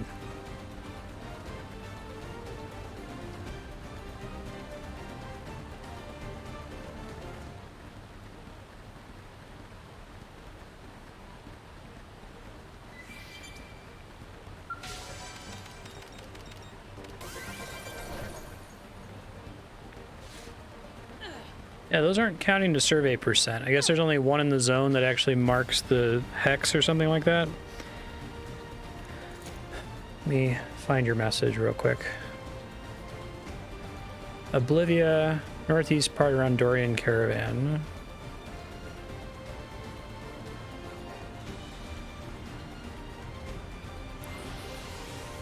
Where Lake Basil turns into a waterfall at the top and a small island to the right of that.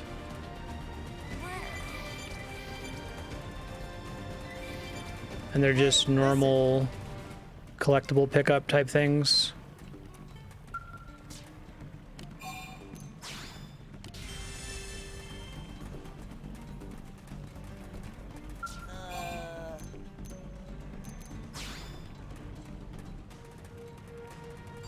What is it?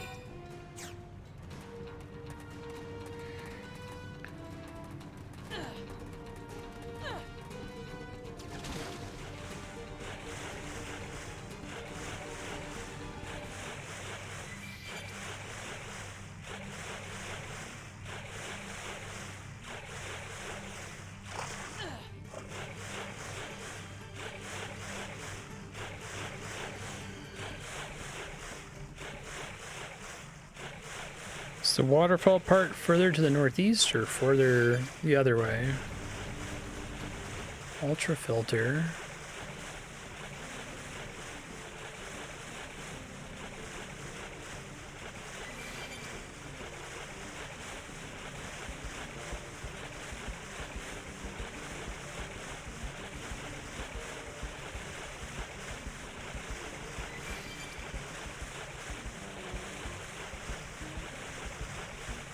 Oh, the 6 things around the tree are...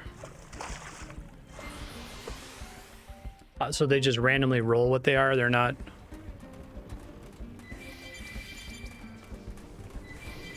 Oh, they were always the same item.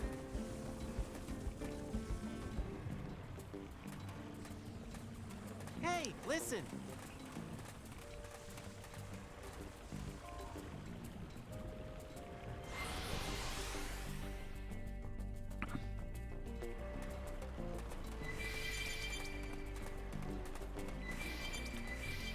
Okay, so they do change, but none of them have been the egg yet, so it's got to be wherever this waterfall thing is.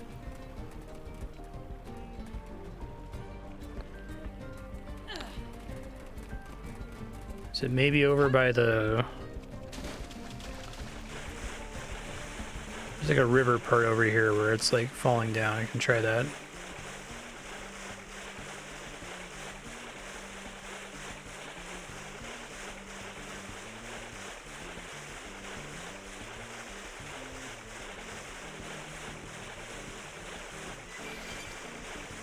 There's one.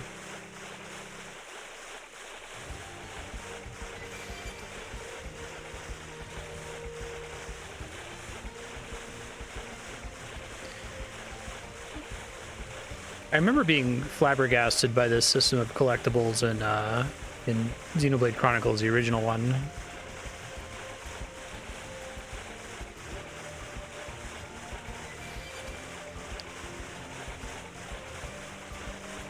Every loot diamonds or roll on a table.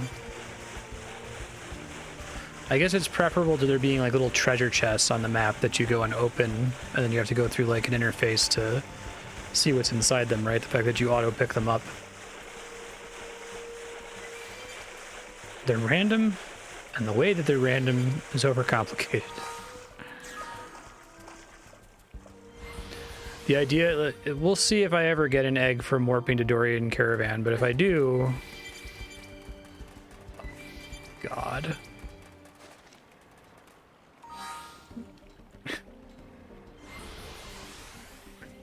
The player behaviors this game encourages are just so fucking weird.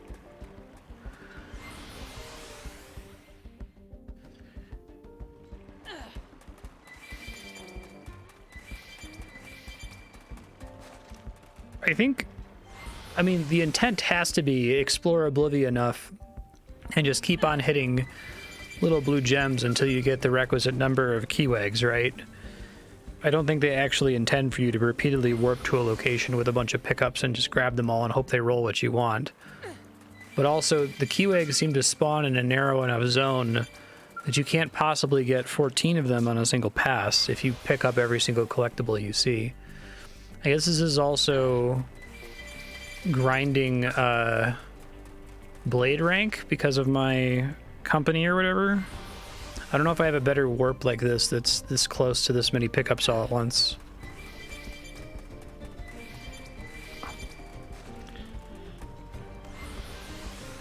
Each zone is split into 8 invisible subzones, each with their own table, and there's a zone-wide table it can roll instead of the subzone table. Why?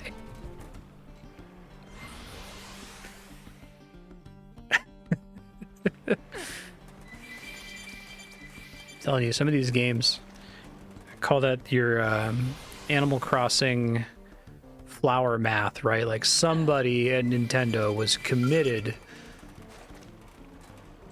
to, he had nothing to do. He's like, okay, I'm going to spend like the next 6 months getting flowers to work the way I want them to.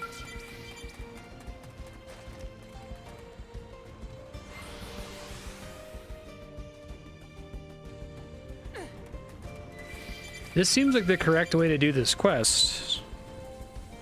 Like, not even for,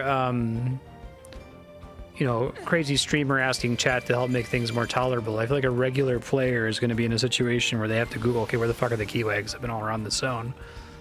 It's like, oh, they can spawn in this area. It's like, okay, I guess I'll just warp here and have the shit respawn repeatedly. Every time I'm not getting it, it seems like it's a pretty rare drop in this camp. At least I'm getting Blade XP.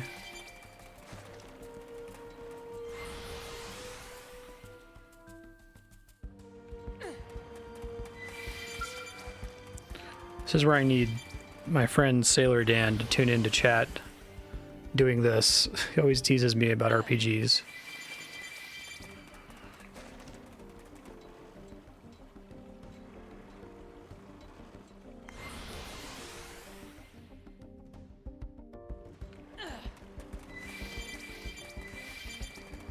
Got another one. How are we doing on Blade XP? This is still really slow for Blade XP. I think that the collectibles give you Blade XP thing is really good at the beginning of the game, but maybe less good later. I figured I'd be picking these up constantly, but...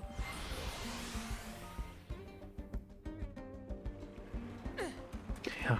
You get a quest to get a blue diamond item with no further direction, and it only shows up in some cave you already fully explored and didn't get the rare pickup that you don't know exists. I think it's bad enough to me that these are little blue diamonds.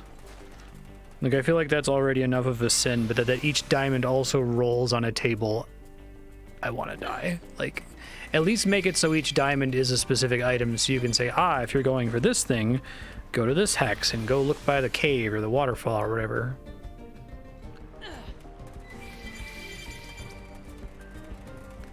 Yeah, were they like super high level if you fought them?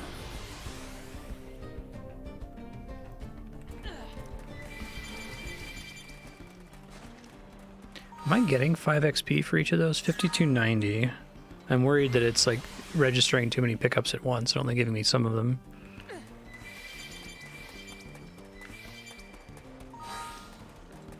Okay, it's giving me all of them. It's like 25 blade XP per reload. Another one here I can hit.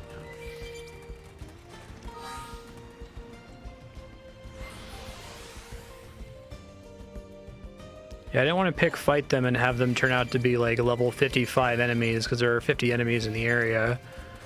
And then have the quest just be locked into them wanting to fight me and me be locked out of finishing it for another 30 levels.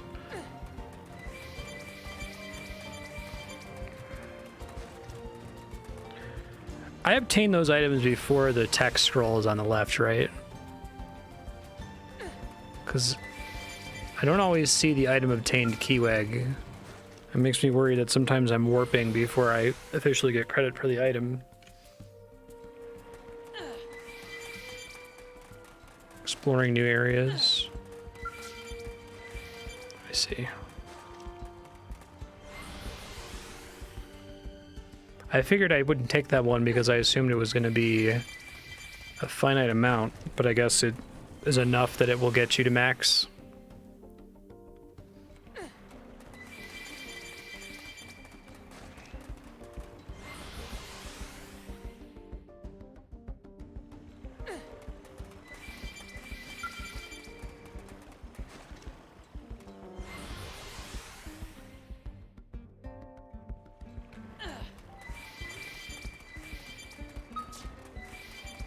We're up to 9 out of 14. 14 seems like a really ridiculous count.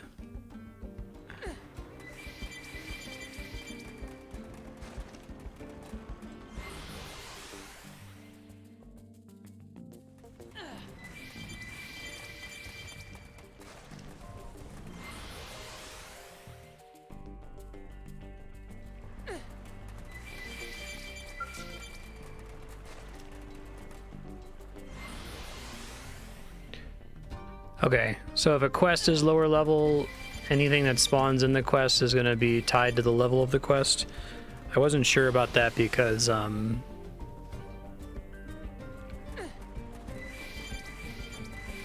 there were a bunch of level 50 enemies around that location.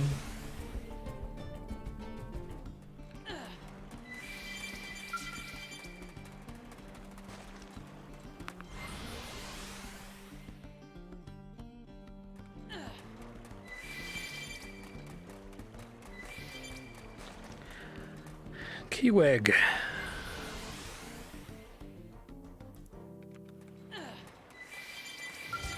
Can I do anything with this other garbage, like ultra filters and stuff? Like, can I sell those or something?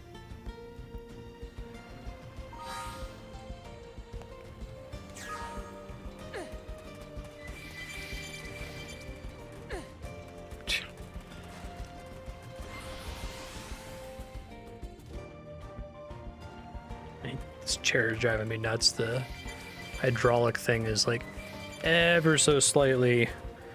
I slowly sink over the course of a stream.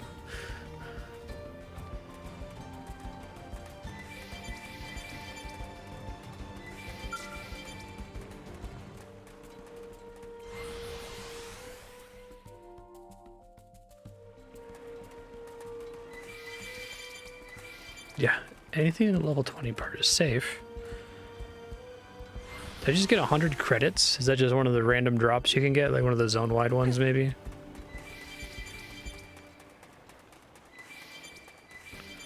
I can't imagine, like, really trying to earnestly 100% a game like this is... Well, isn't there some way to, like, trade some endgame currency for literally any of this shit? I'm wondering how much it degenerates to just, like, constantly reloading and hitting collectibles over and over. Hey! Quest complete. Easy.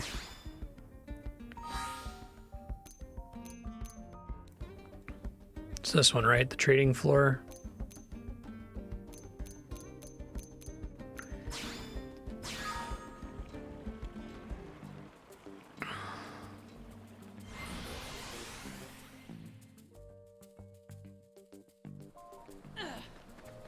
Was that in the game on launch, or did they patch that in?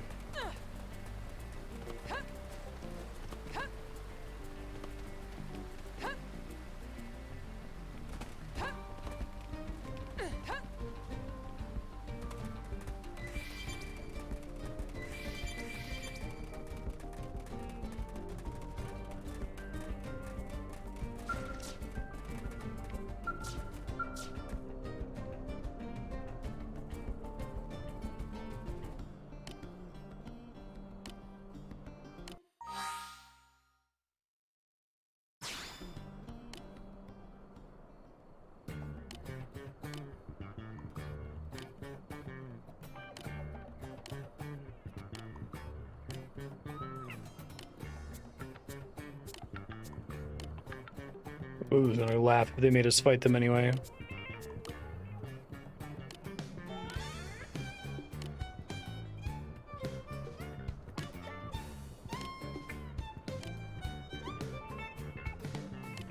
You instead do one ridiculous repeatable mission for the everything tickets and turn those in for whatever you actually need.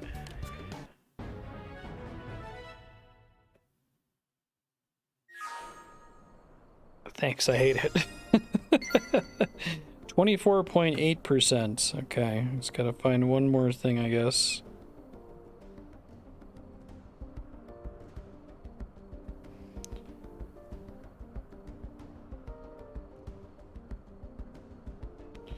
I don't think I can get to any of the things on the inside of the level. Try doing this one again and going southwest, maybe.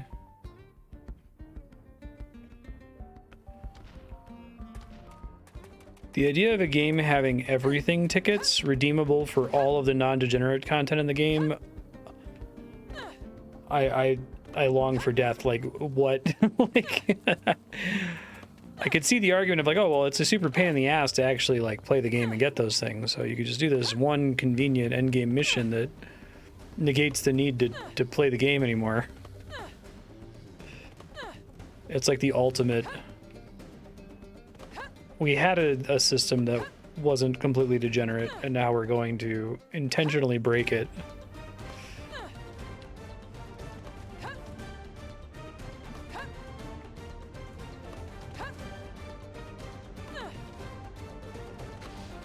There's a scannable thing up here. I don't know if it's an account to progress.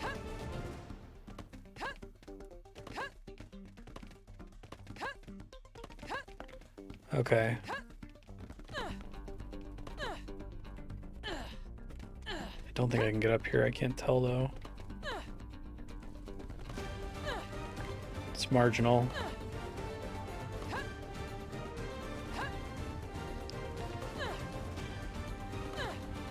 I think I've been all the way around once. Alright, fuck it. South maybe? Not what I was hoping to run into. I'm wounded.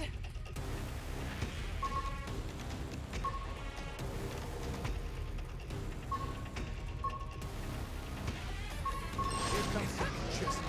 One more shot. I see. So like how World of Warcraft, for example, gives you PvP currency that you can spend on gear with an eye level that's comparable to gear obtained in raids or whatever.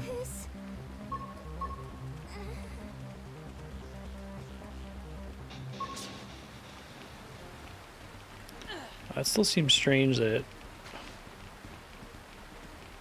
globally gave you everything you needed.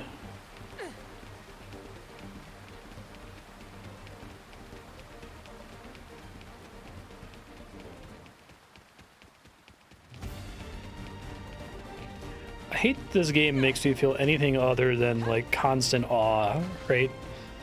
Like some of these set pieces, like this fucking big ring thing, it looks really cool. I really dig it.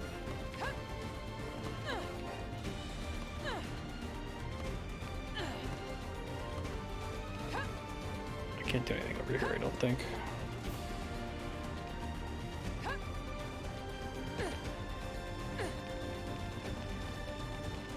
Yeah.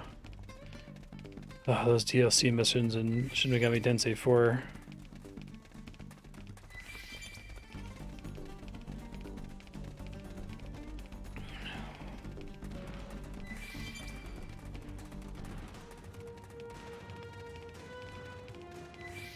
I don't think it's necessarily something that's like wrong to do objectively, that all gamers should rage against this kind of bullshit, but I think it mostly it's offensive to just my sensibility, and I'm sure people don't care. But stuff like the SMT DLC, it hurts me. It causes me to ache.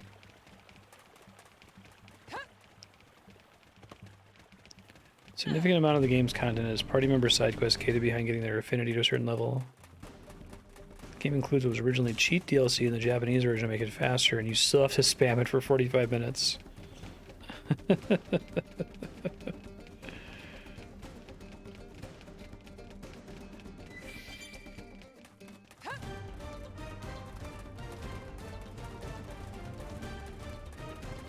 This is like a rest location.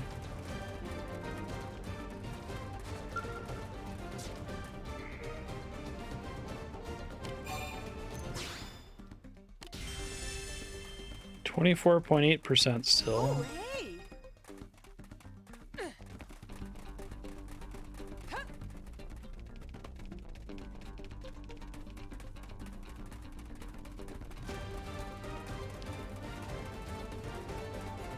Yeah, I hear you. Like,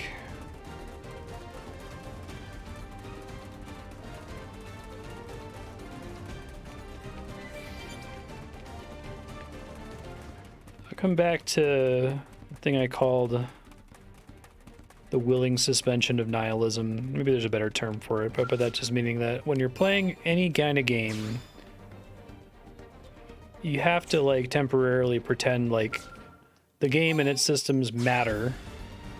That's kind of what keeps you playing. Like, you kind of know in your heart that it doesn't. I could just drop this and go do something else with my life. Go for a walk, touch grass or whatever. But you know what? I'm going to choose and invest myself in this game world for a little bit. Is this going to matter? It mattered enough. Hooray. And that different games are more or less likely to pop people's bubble, their willing suspension of nihilism. So like, you know, as you get older, you quickly learn that you should never bother playing tic-tac-toe because the only winning move is not to play, but also because it's evidently a waste of time once you're older than like 5, right? And I feel like stuff like the SMT DLC and these everything tickets you're talking about are just like surefire instant pop button for me. Like, all right, I guess this combat doesn't matter. Cool. Close Comrades Affinity Mission. Oh boy. Okay. Can I know where that is somehow? Do they usually start in here?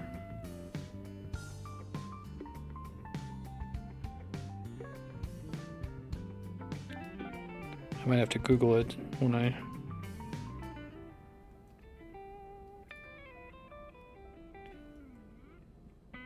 Seeing the Skell thingy, whatever.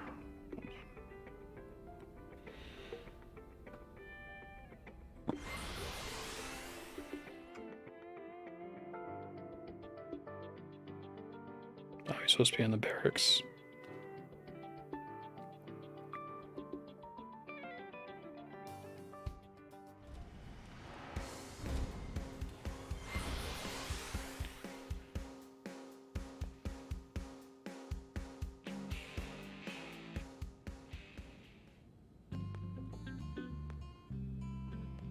Working hard out there?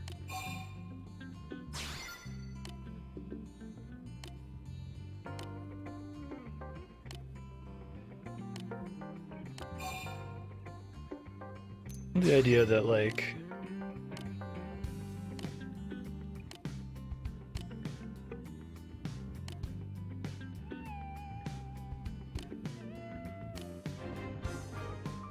oh my god, I thought it was the next mission.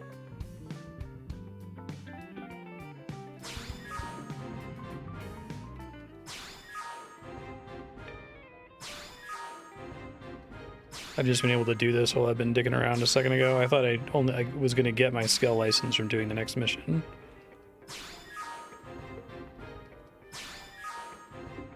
Why? Ow.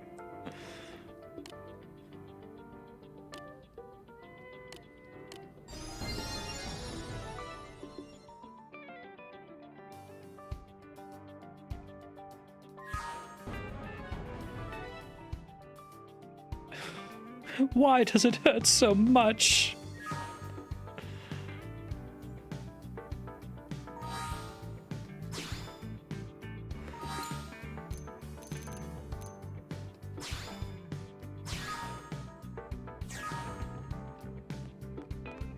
I'm just speechless. What the fuck? Okay. I had just already completed. Okay.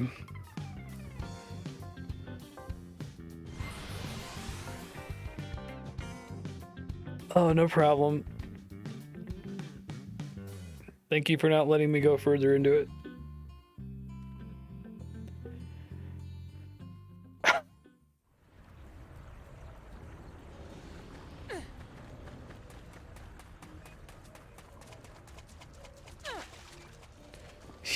Yeah.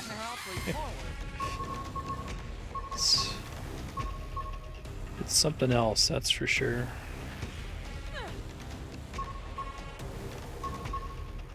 So this is an insanely important upgrade, like absolutely game warping. And it's locked behind a side quest that you could miss if you were trying to focus on the main story. And a bizarre division support set of 8 side quests. Very well. And it's a bunch of like level 11 enemies.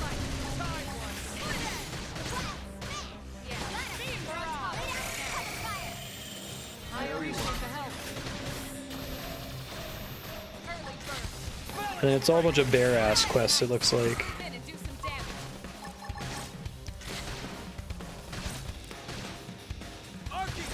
Like trying to mimic getting a mount in World of Warcraft or something.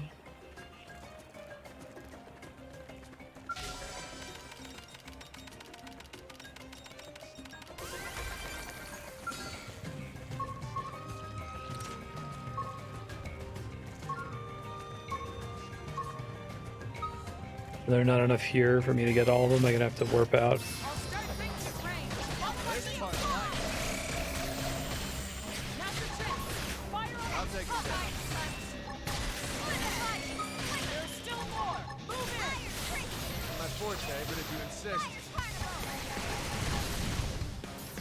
Have fun.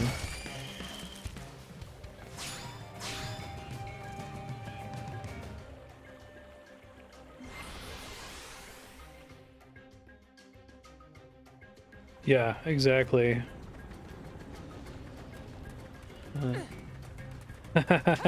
Yeah.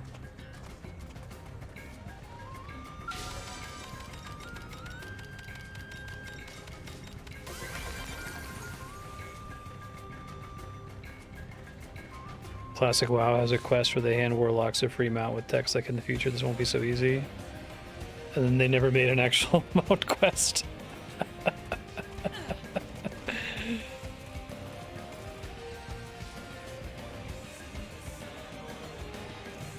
I'm gonna make what might be a wild claim.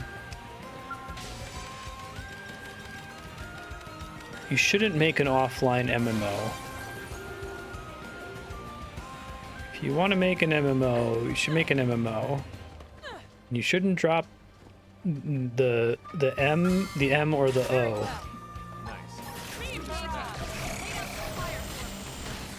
A lot of things that work in MMOs are actually terrible, but they kind of work because of the social component and the kind of like service structure of the game. Shamans have the same thing with their totems. When does Wrath of the Lich King come out for WoW Classic, by the way? I might take a break from my restricted Iron Man playthrough on RuneScape to check that out.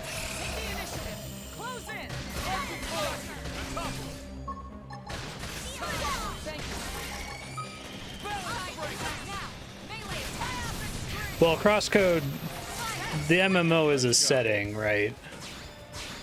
And it very much doesn't play or control like a single player MMO. Beam barrage. Let's get up close and personal. This might be part of why I'm like unenthused by Skyrim. I know that makes me kind of a gaming pariah. Spectacularly done. Okay then. Everybody loves Skyrim. Oh, I didn't know it was that soon. I guess I'm gonna have to like level up and stuff, which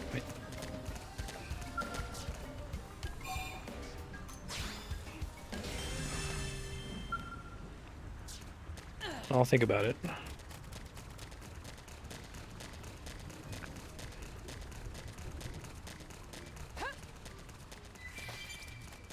Have they communicated yet whether they're gonna just stop at Wrath? I hope they do Classic Plus. If they do the old school RuneScape thing and they just find a good stopping point and then diverge, that would be cool as hell.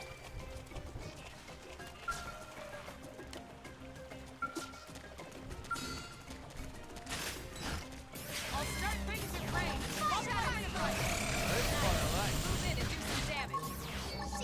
Ready? That's it. Melee strike. Yeah, I think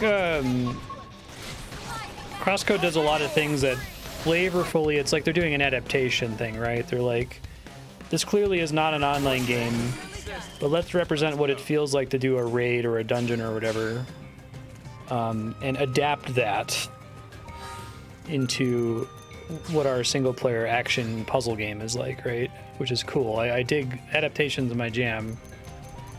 But here it's like, this is basically just a bunch of annoying MMO flying mount quests, except single player.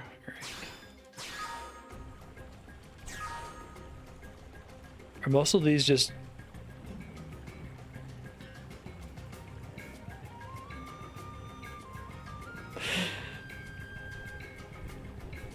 Defeat Shotskick, the Flash, in Primordia's North Point Cove. Appearance is rare.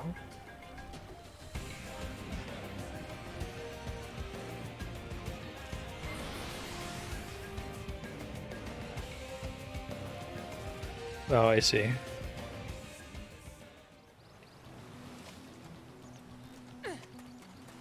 If I do it, I'll try to record it. I'll probably take an approach similar to this Bonfire Man thing of just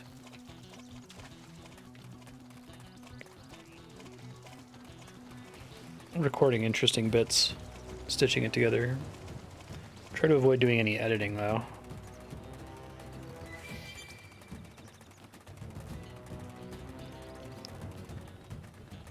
Getting this interactable first.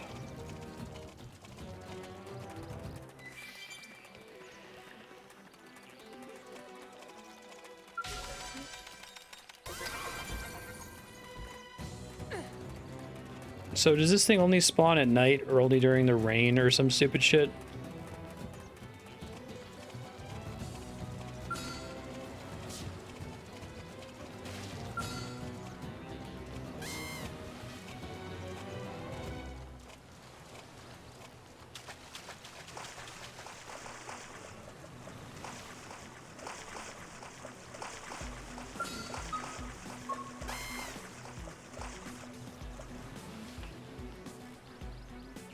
The only way to know is to Google it, right? There's not like an NPC you can talk to or you can ask about notorious monsters and...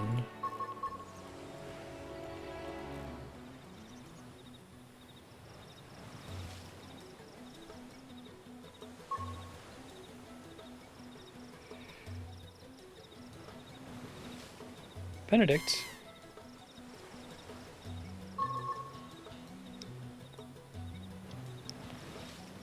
Oh my god, it's Final Fantasy XI Notorious Monster Rules?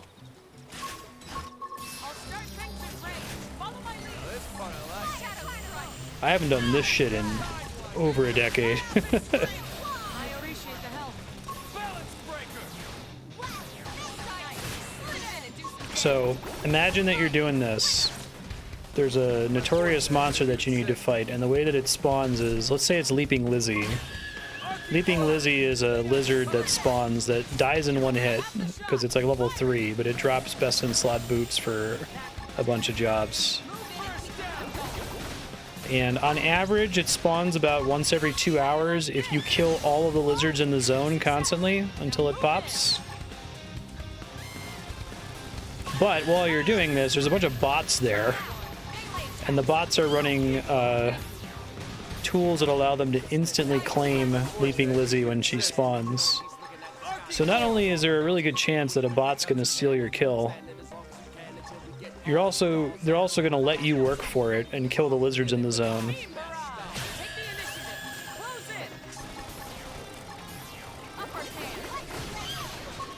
Oh really? It's not based on killing them necessarily?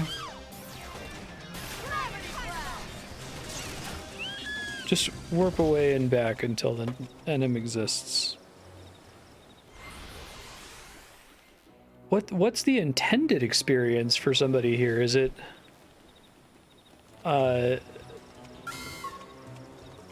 this? Is it warping back and forth until it spawns?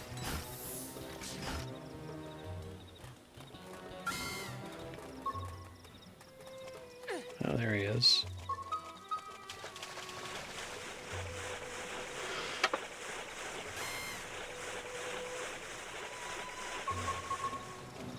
Stay alert, everyone. Only one of us is going down.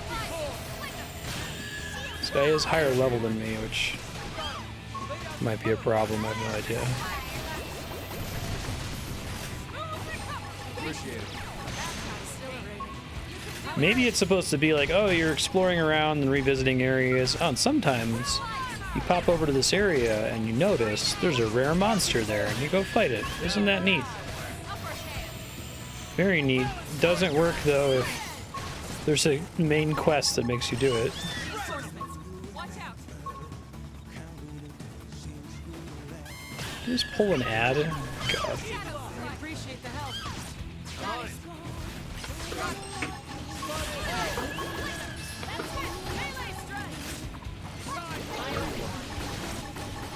So this thing is significantly less threatening than other enemies that have been 2 levels higher than me. Is it just because it's not as tall as the other ones?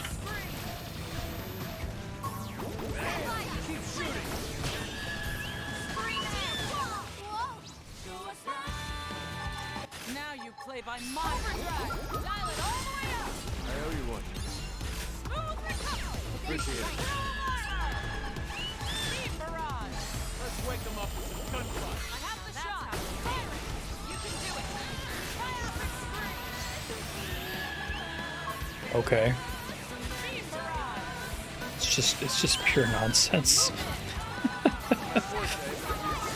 I believe that it's eventually able to be understood, but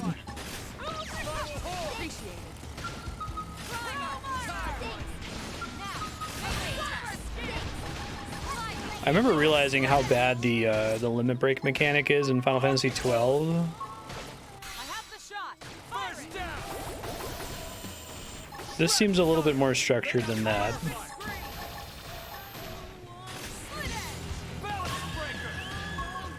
The FF12 limit break feels like it's like the result of some significant amount of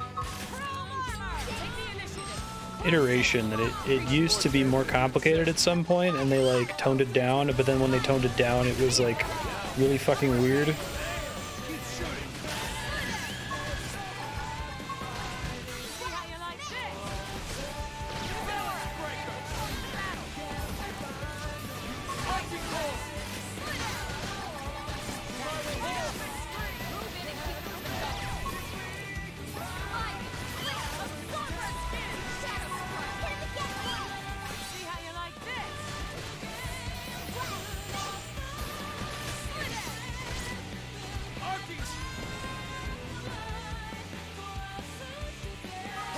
I like how you just get all the quests from him, and then they just all auto-complete.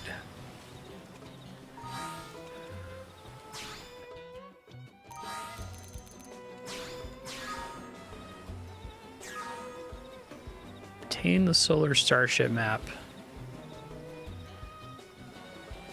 At least I can be certain that I can actually do all of these, since I need to do this quest to get the Skell in the first place.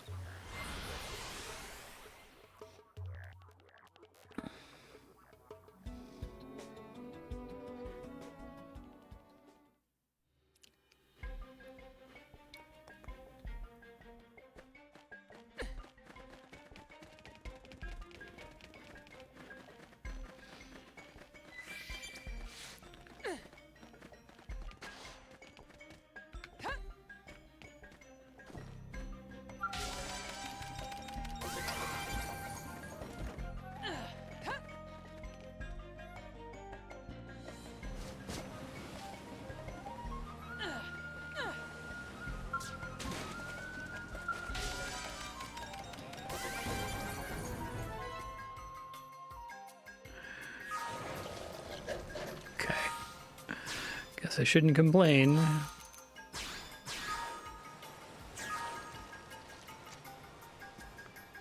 Use Frontier Nav. Wait, they're talking about... What are they talking about? Mira?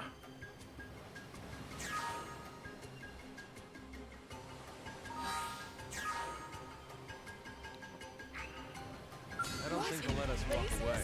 Can you... Dude, I was trying to warp out of here, man. Can you not?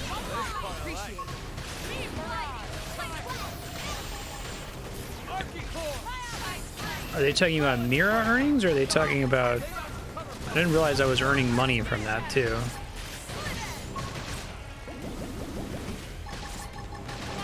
Melee attack.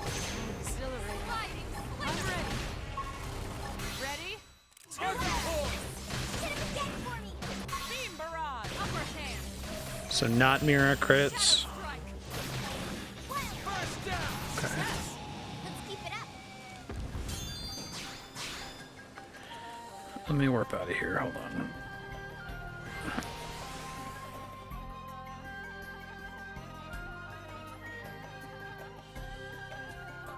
I see.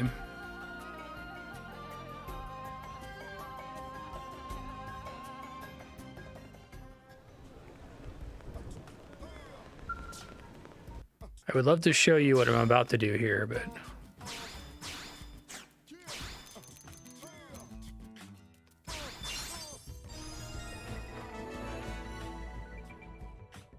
All products further upgraded.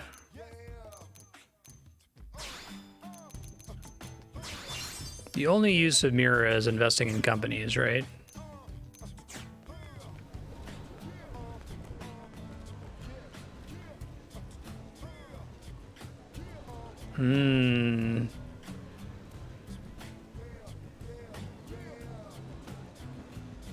Oh, God. I feel like a smart way to do that is to, like, give half the players a red bear quest and half the players a blue bear quest. I mean, like, the logical progression of that is just have all the enemy spawns be instanced, but they don't get to phasing until much later, and I know that that's very... not appreciated. Okay, so if I want to collect money on my little screen down here...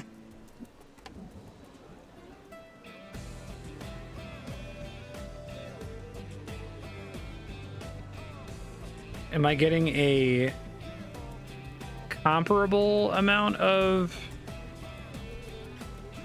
credits as I am Mira? Like, it's just mining probes, right? There's not, like, credit mining probes.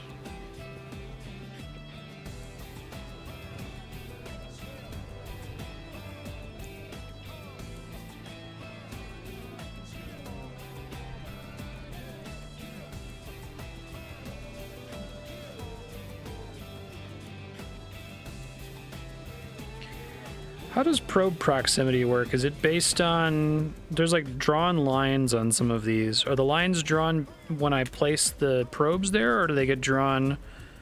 Like, the lines already exist before I do anything like that?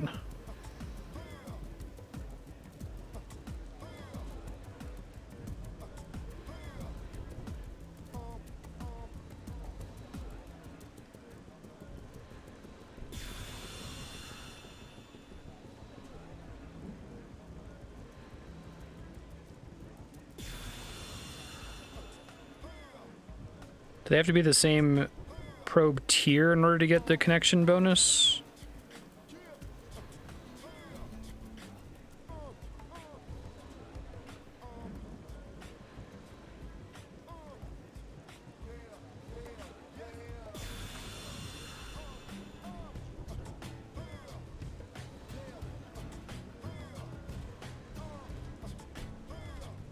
This is going to take me a while of staring at a screen over here. I apologize. If I could show you something, I would.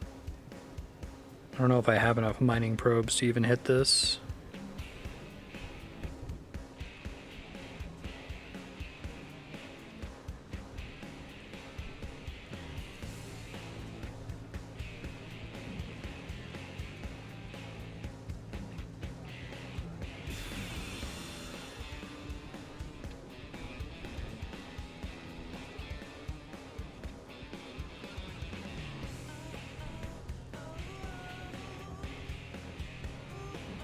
What's the role of the research probes?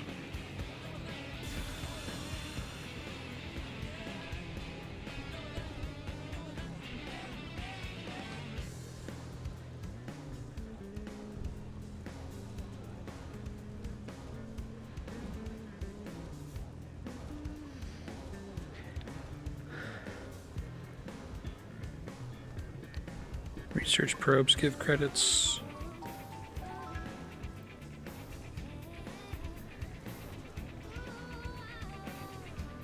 I have basically no research probes. I have like 3 research probes.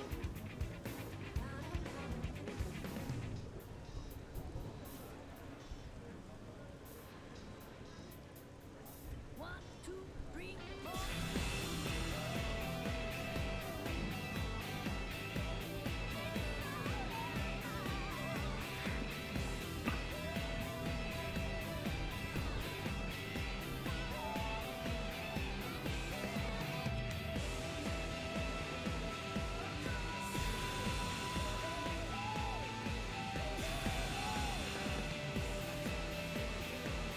Where can I get research probes from?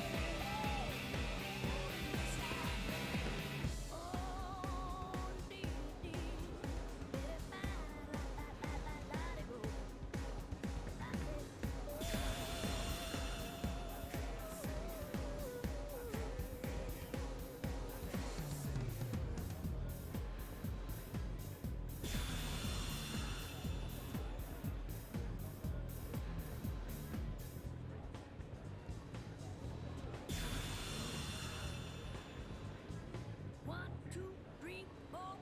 I'm trying to see if I can get a chain bonus to make this happen, but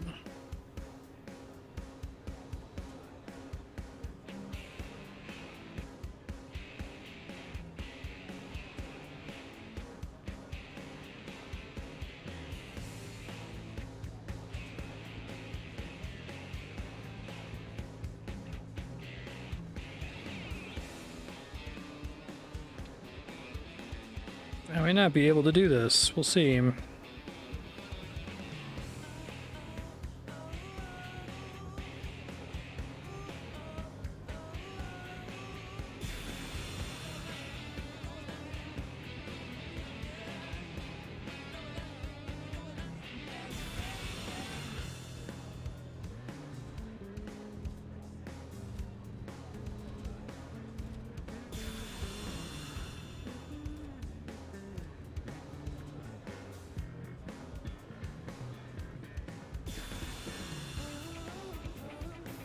Just over here fucking with the research probes.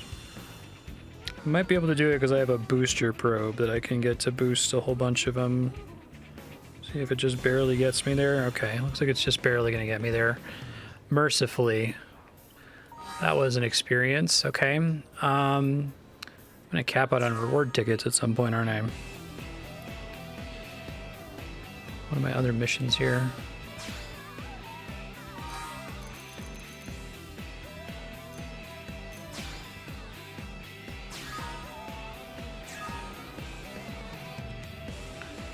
Taller on Division Drive.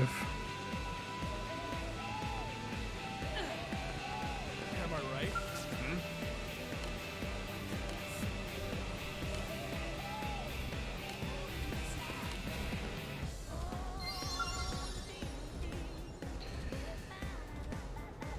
Achieve any objective. So these 3 kinds of weapons have overlap with every class in the game, presumably.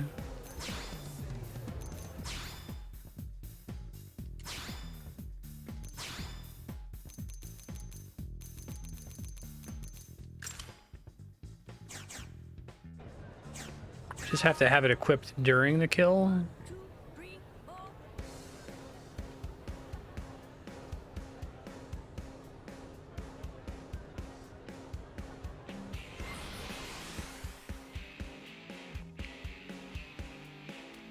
I think I got it up to 15k for credits, and just have to let it proc now.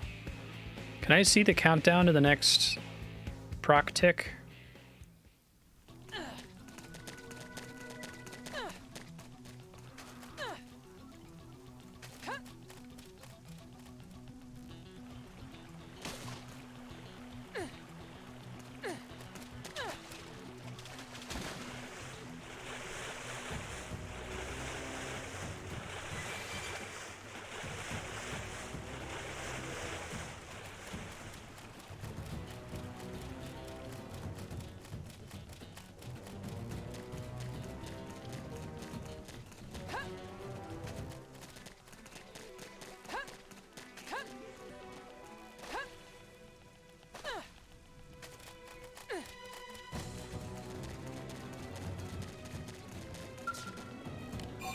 What's up, Woody? Thanks.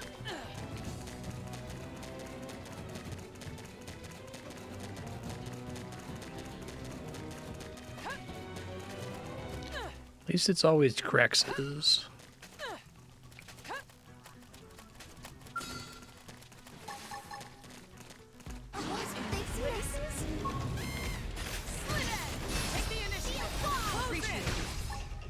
Please tell me I don't need to get the killing blow.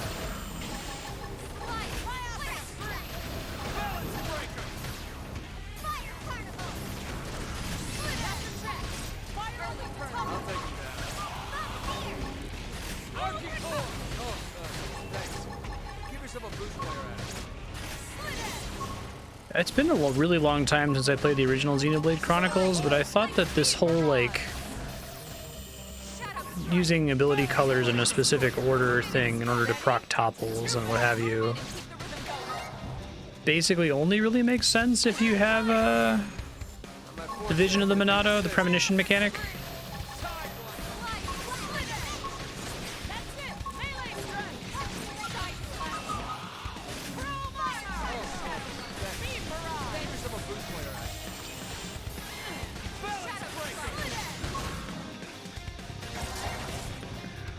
Don't need to get the killing blow, mercifully.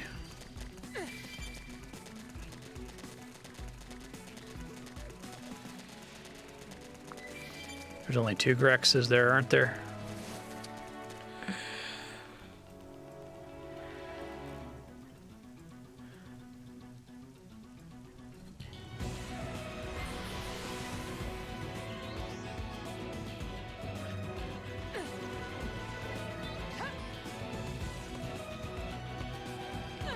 Why are you the way you choose to be, Xenoblade Chronicles X?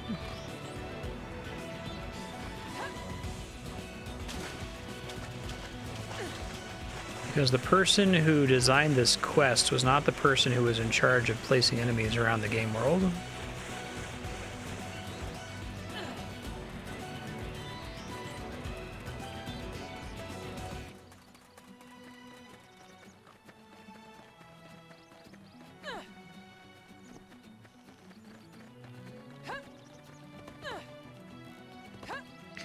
It does stuff like it shows you when the enemy's about to use a really powerful ability so that you can try to topple it to interrupt it. Or it shows you when it's about to target a specific character so you can buff them so they survive the attack.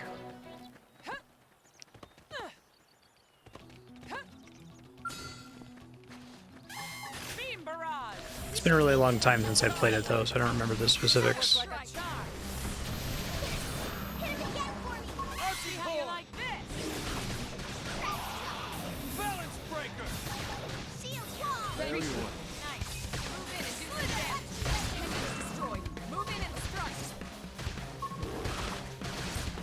The joke I used to say a lot was I had the vision of the Monado, meaning I had a little premonition of something bad happening, like me getting Belmonted or falling off a cliff or something.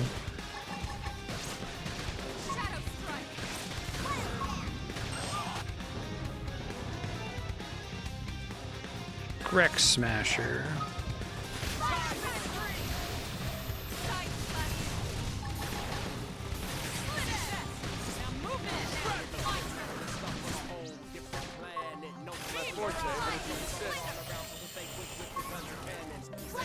Yeah. That's when you get lines of people, right, Spiky? Alright, I'll run with Side Slash.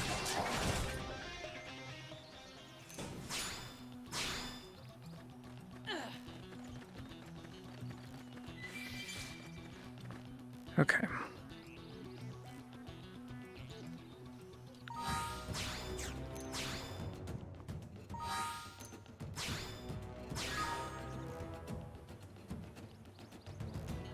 I feel like anything that involves spending BP, like, it accrues so slowly that it doesn't seem worth micromanaging it and checking it constantly to spend little bits of points. So that kind of encourages you to just leave it alone, but then you don't know how long it's okay to leave it alone until you start falling behind the curve of the game, you know? Oh no. The Pipsqueak, that's incredible. The Handy Manon. All of which are in the town somewhere.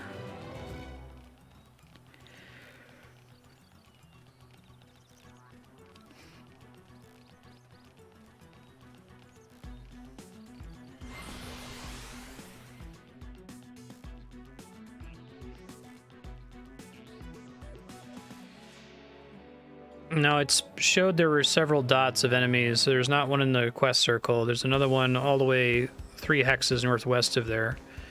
Maybe that one had more of them or something. Talk about cute. Is this a quest that doesn't have a marker to start it?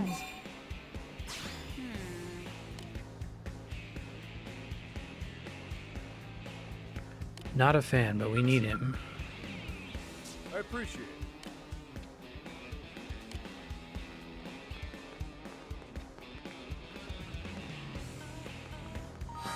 Hold on, I'm confused. I have some of these on my list already, okay.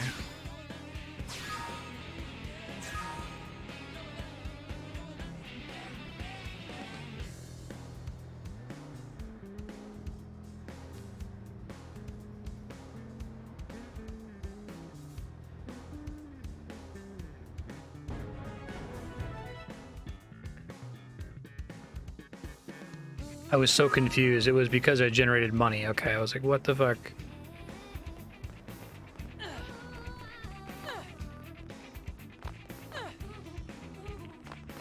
How do I get to the Manon ship? There's a warp for it, but I've never actually been there, so I don't have any warp points.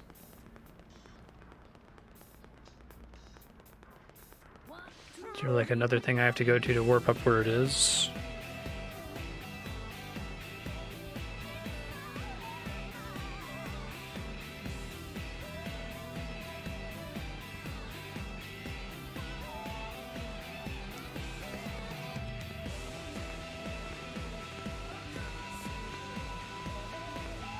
Somewhere in town. Okay, narrows it down.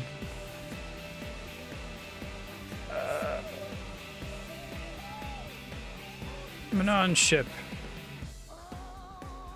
Teleporter in front of Blade Tower. Okay.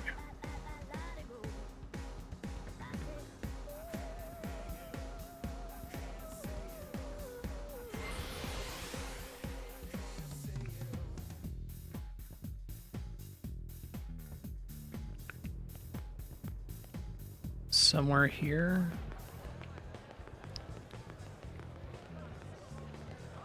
What does a teleporter look like?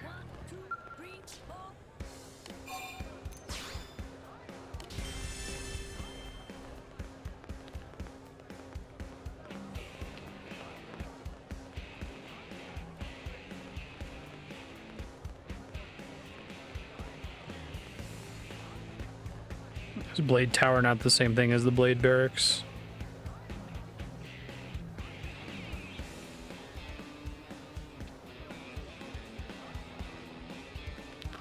Go ahead and spin this Mira real quick. As for Blade,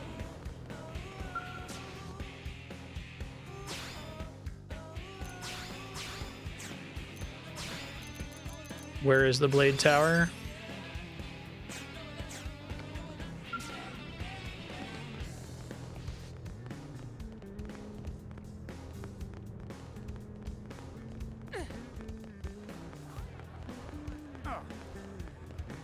This thing?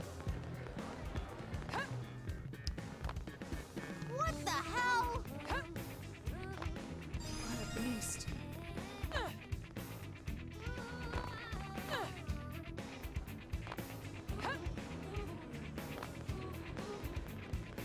Am I right?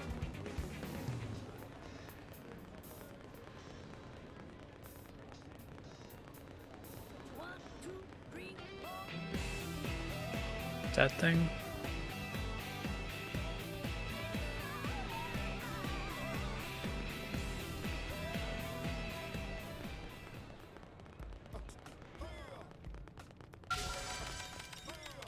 Wish I was this strong when I needed to be.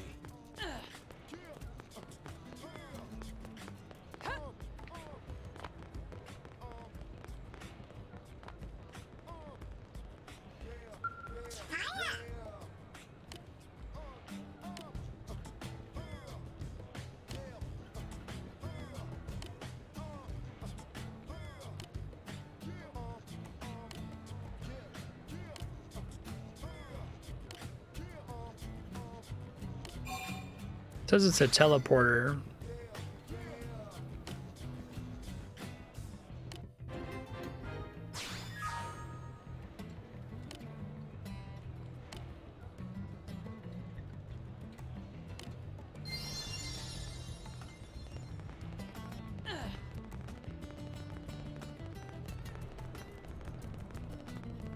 Working hard?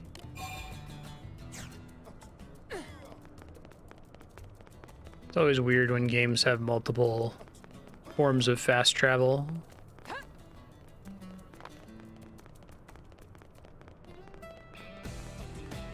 She said something about it.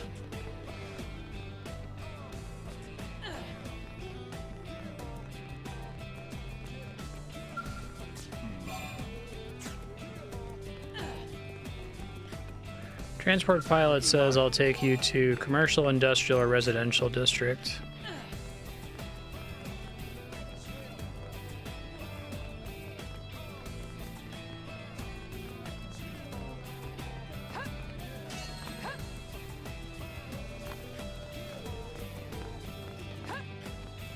This thing? Hey,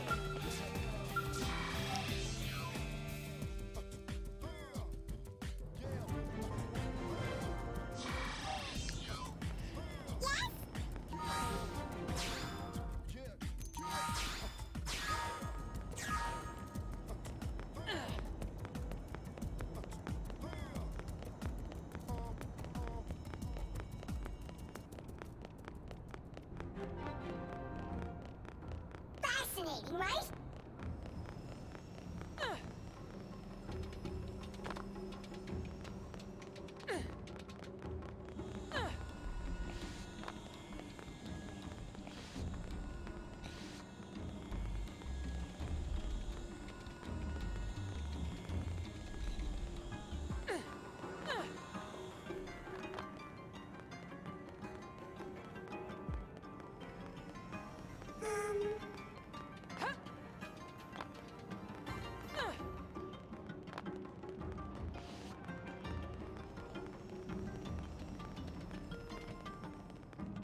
Cool!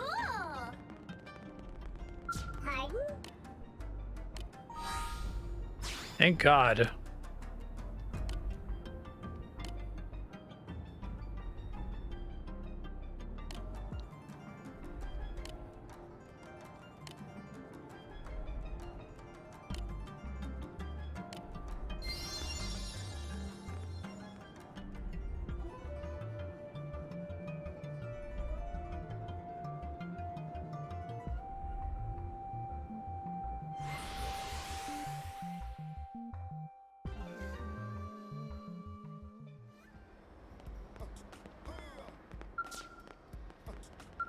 I've been waiting.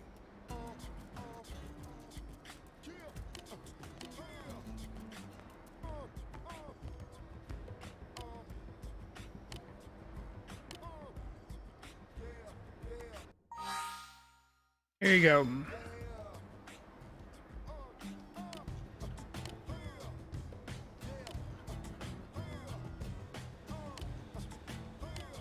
Kind of nerded out for a minute.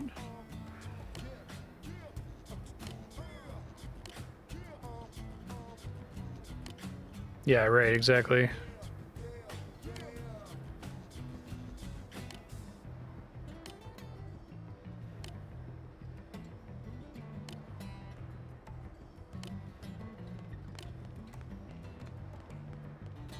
I feel like this game would be materially way worse if it didn't have fast travel, but if they had set out to make a game this big, and then not had fast travel, it would have like warped their design, I think, in a better direction. Well, maybe not. I mean, it seems like the Xenoblade devs are 100% willing to make things bad.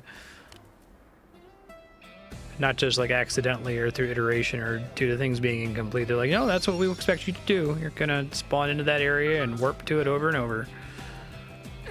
It's completely normal and fine. Okay.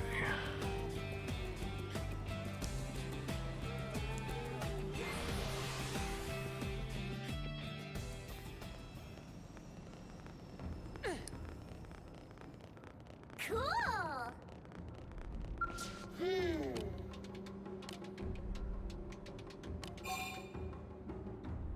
Give money.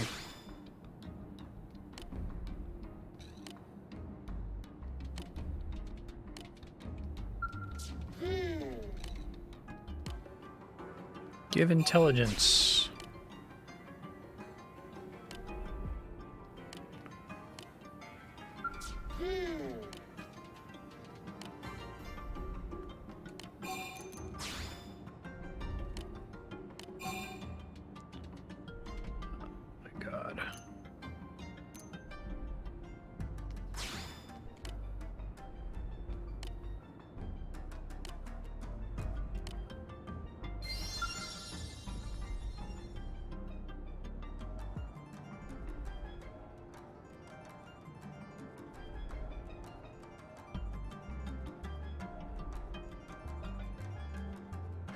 I just want my giant robot.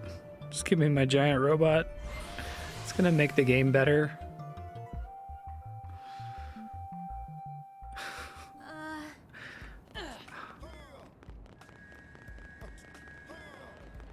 Hey!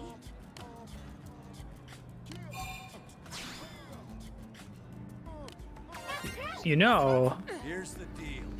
it's like play that clip from The Simpsons where it's like, oh, $20, I wanted a peanut. $20 can buy many peanuts. Explain. Money can be exchanged for goods and services. Yeah, so listen.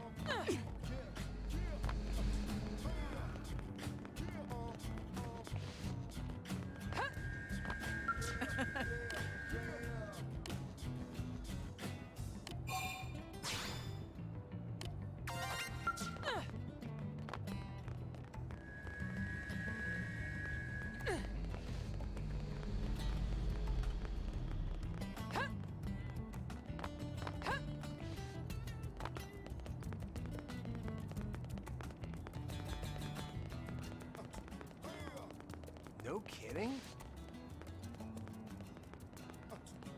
During the day? I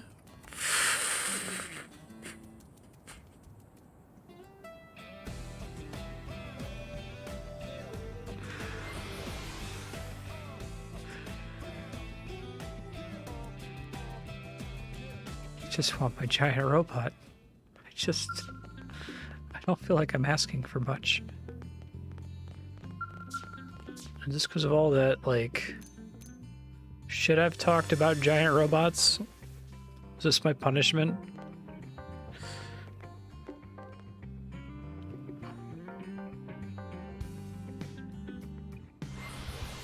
It doesn't have to be a giant robot, it could just be a big old jetpack or a double jump.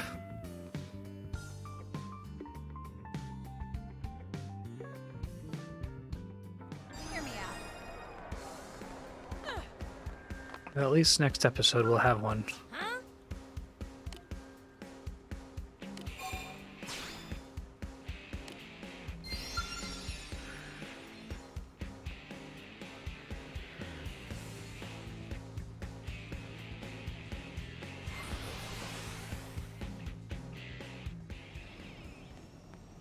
I kind of respect the game for not giving you a robot right away, making it be fairly far into the story, having an annoying like MMO style quest to do it, but Very good.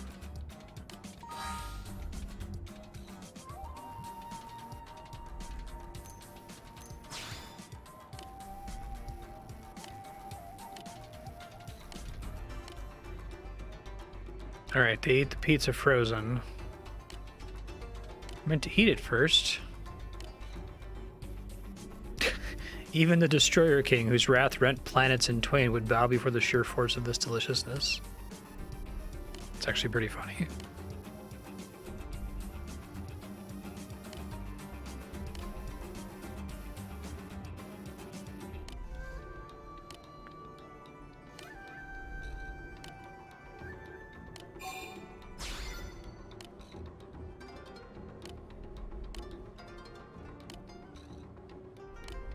Wait, is this also an important side quest for some reason?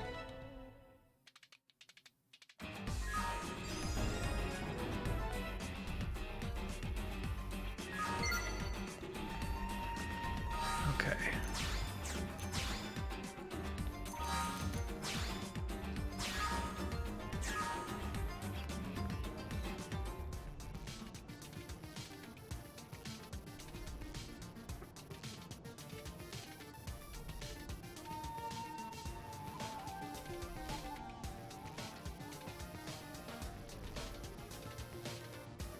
Is this underground?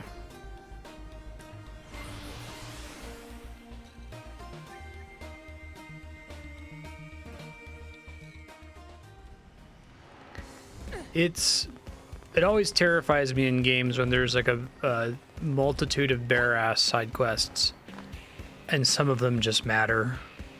Like that's the basic structure of Path of Exile, for me anyway. Here's a whole bunch of bullshit, but one of this bullshit is like really, really, really relevant.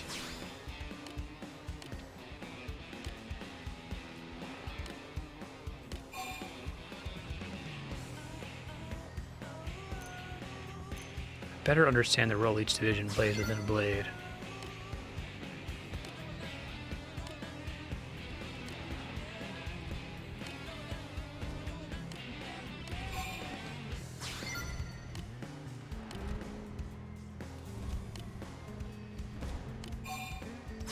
Thanks.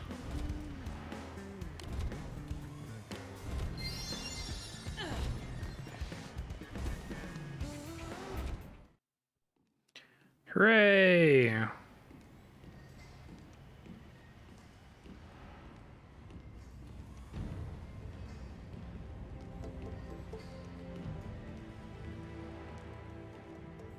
Her gun's too big. I can't see her head.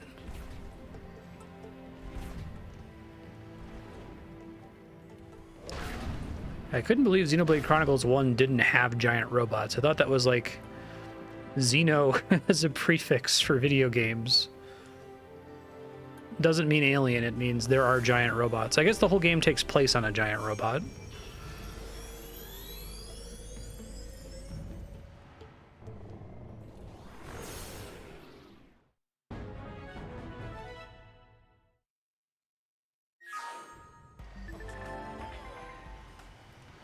Register your Skell.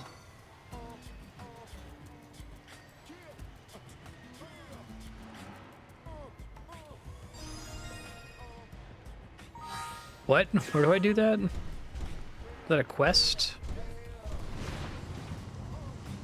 Oh, that's kind of cool. I can turn into a little car. Can I still warp around with this?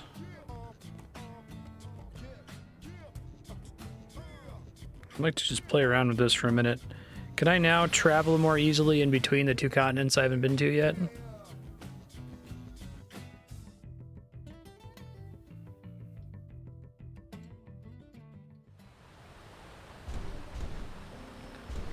What are the circumstances under which I would ever fight outside of this when the game forces me to? Wow, world traversal is way easier now. Okay.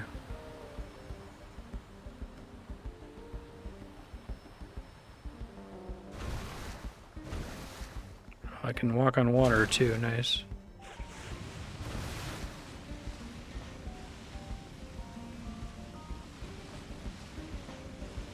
Really?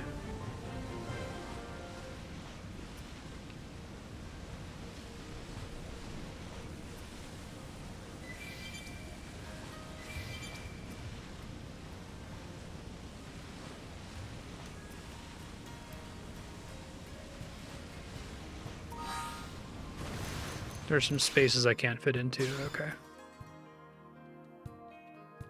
Can I, like, call my Skell to me, or does it remember where I got out of it?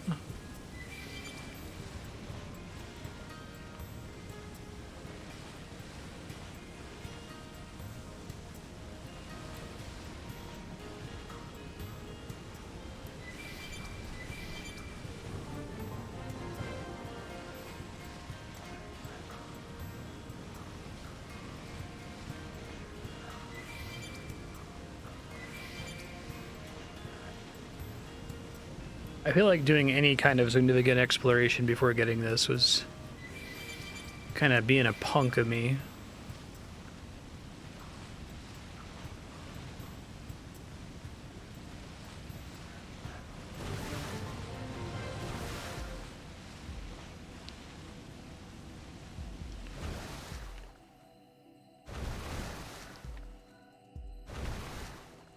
Okay, so I can't fly, right? I still have to jump.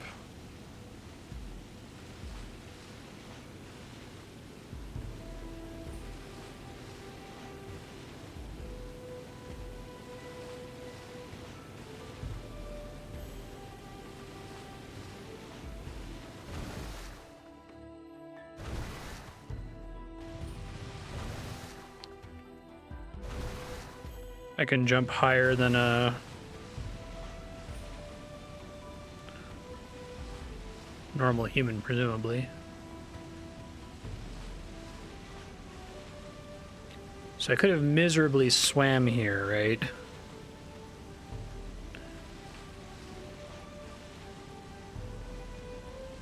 Very, very slowly.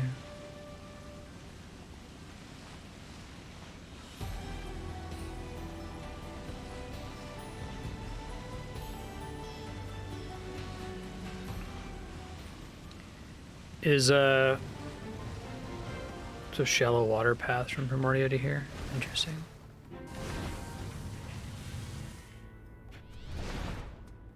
Is just want to get up here so I can start connecting.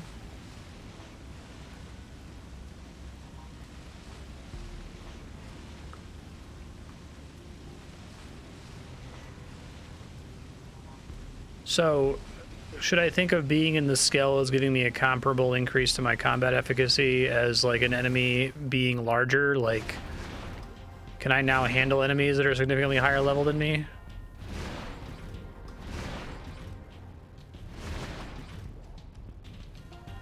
Well, that seemed to work, but the way I wanted it to. Not what I was hoping to run into.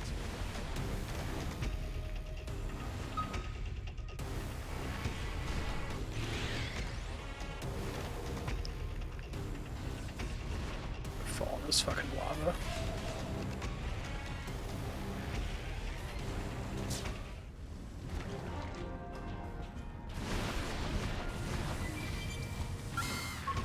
Not what I was hoping to run into.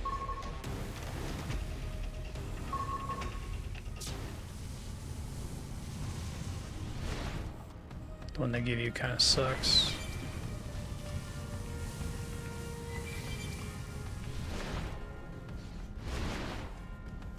This can't be good.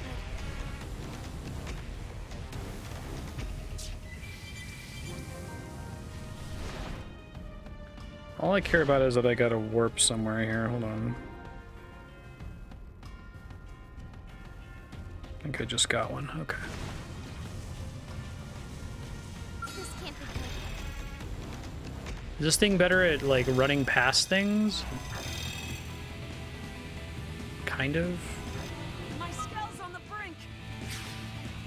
I'm not afraid to do this alone. Please. So if I warp again, I can get it right back.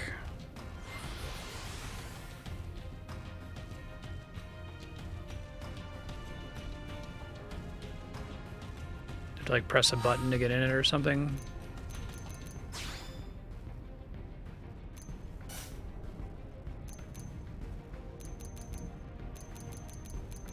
Turn to Skell.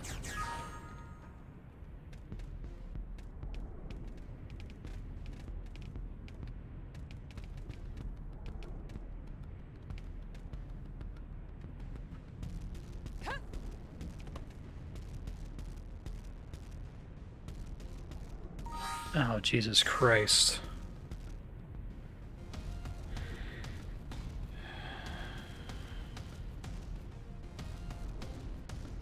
Where do I do it? The Blade Barracks?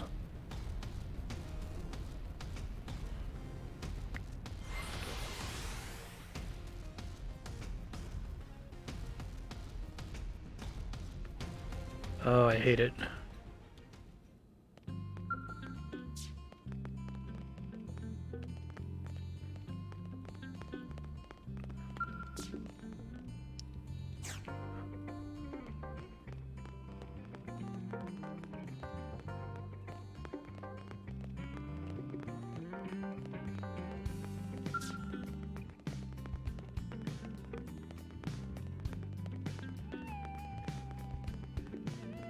I think I saved before doing that, but I don't remember. That's fucking terrible.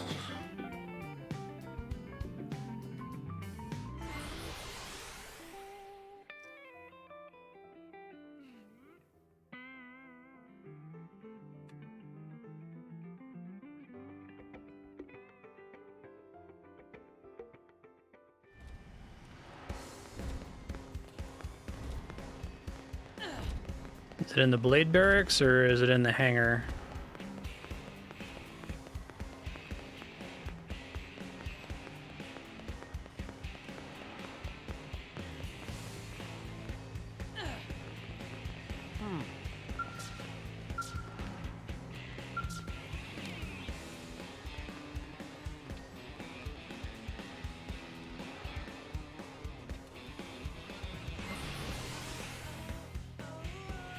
Okay, thank you.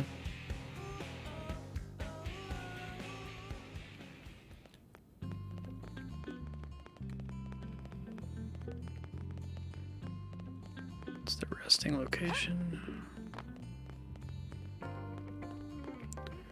Exit to AD.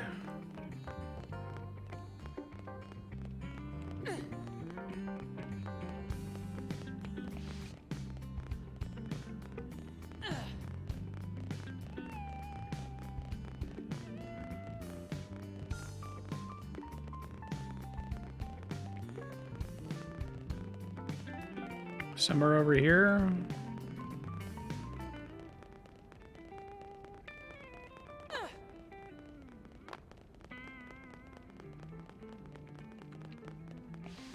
No worries, I'm just trying to find it. I don't understand why it breaks down. Like I get, okay, cool, we're doing that from an in-universe thing, but like, shouldn't I game over when my characters die in the field instead of it just loading me back to where I just came from? Like, it's such a weird choice. It's a console that fast travel pops you in front of.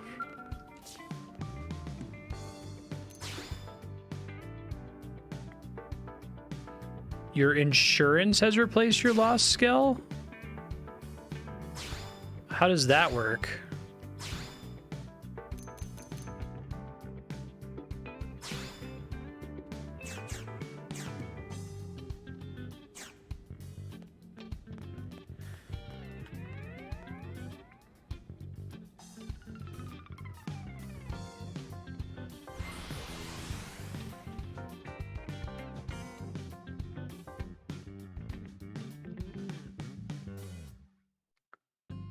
Oh my god.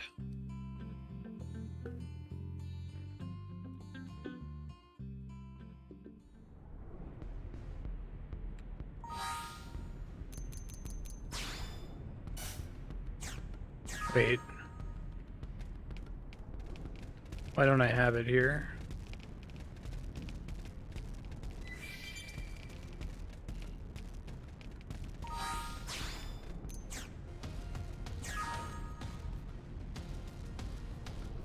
How much is a boatload of credits? I have 634,000.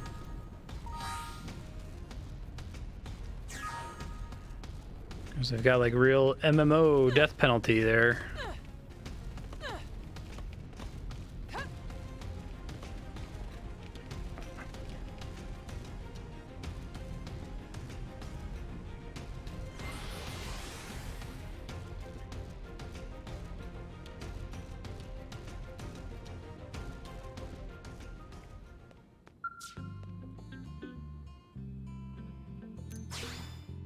Thought I did. Register me.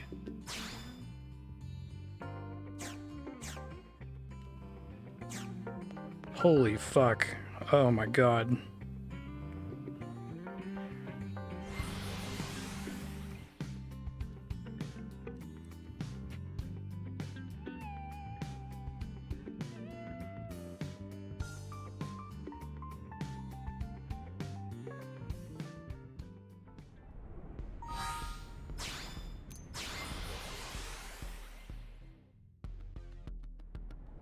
Do they like regenerate health when they're out of combat or something? At least.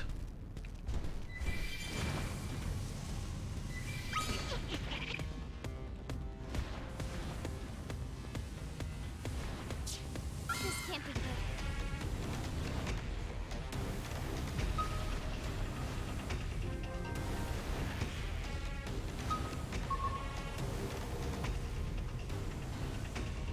Here comes some more idiots.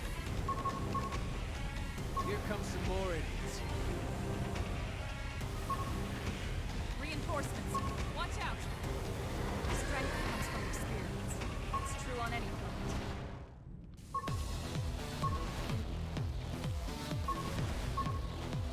Lost fuel to regen.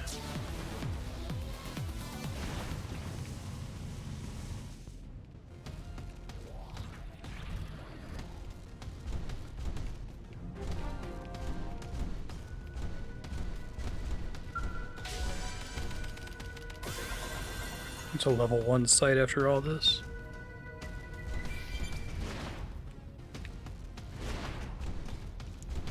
Do I not have a way to get out of here from here? I might have to go to the other continent via some other means.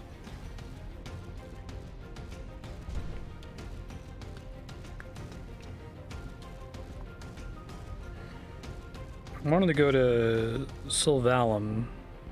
I got about 15 minutes left. I'll just try to go to the edge of the other continent again and try again, I guess.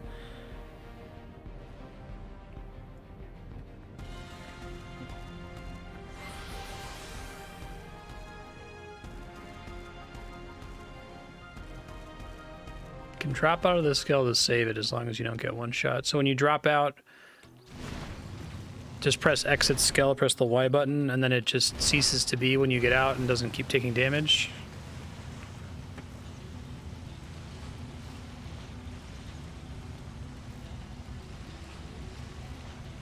I don't know if I can convey this, but I feel like that's worse. Like, if there's an often trivial thing you can do to save it from getting destroyed. Mercifully, though, fuel doesn't get consumed just from, like, flying around, putzing around.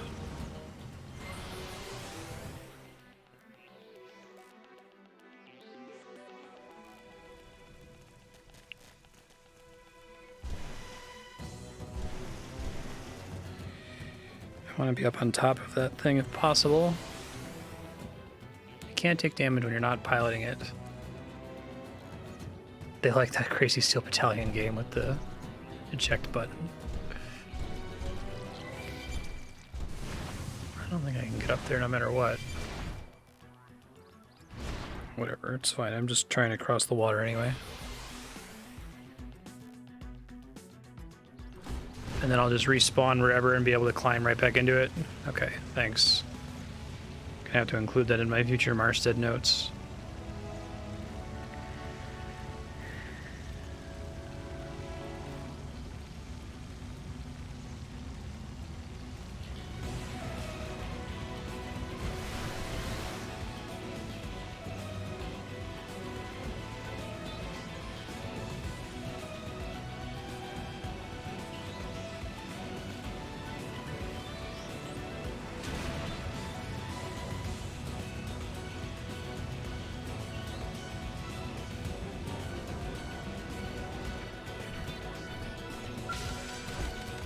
I can eventually get Skells for all my party members too, presumably.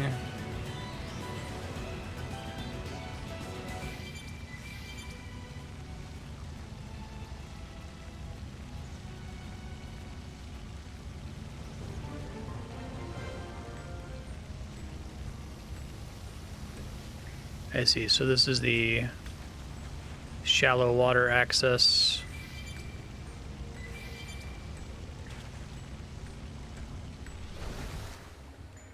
If I'm just using it for exploring, there's basically no reason to do that though, right?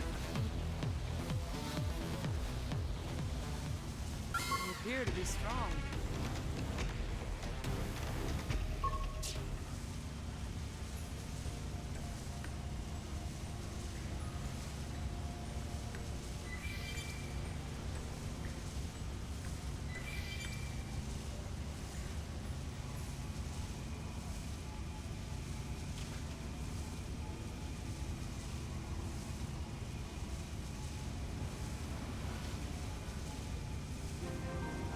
Excited to have access to a bunch of exploration again. That's my favorite part of the game. It'll give me something fun to do next episode. In another year and a half.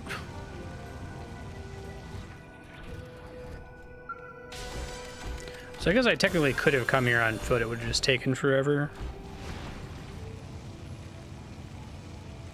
I guess I'm getting BP for this too.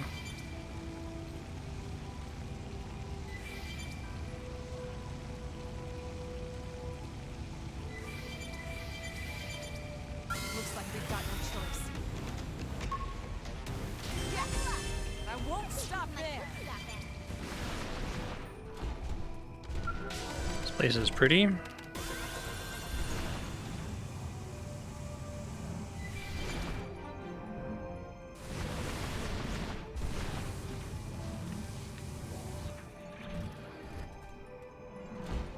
Yeah, makes sense.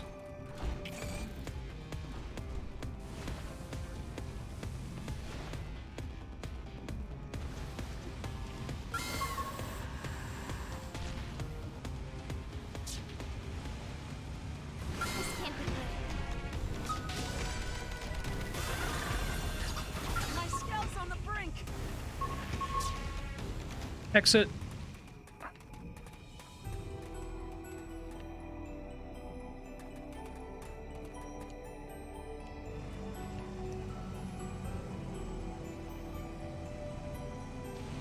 Yeah, what causes it to consume fuel? Is it like abilities or something, maybe?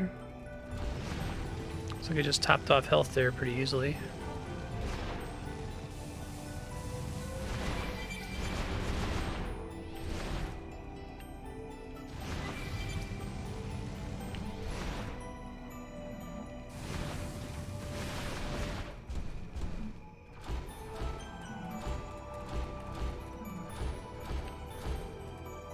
I gotta get out to interact with these, presumably. Not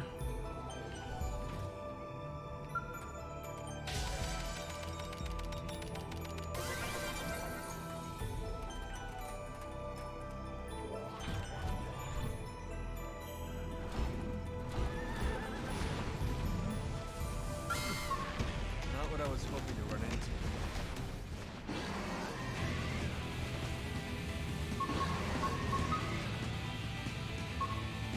Miku lost the keystone. Good. Cool.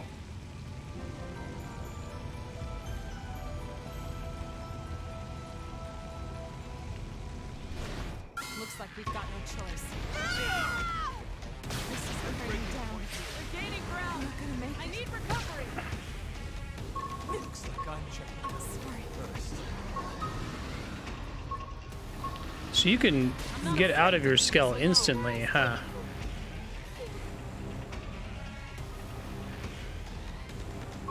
I'm wounded.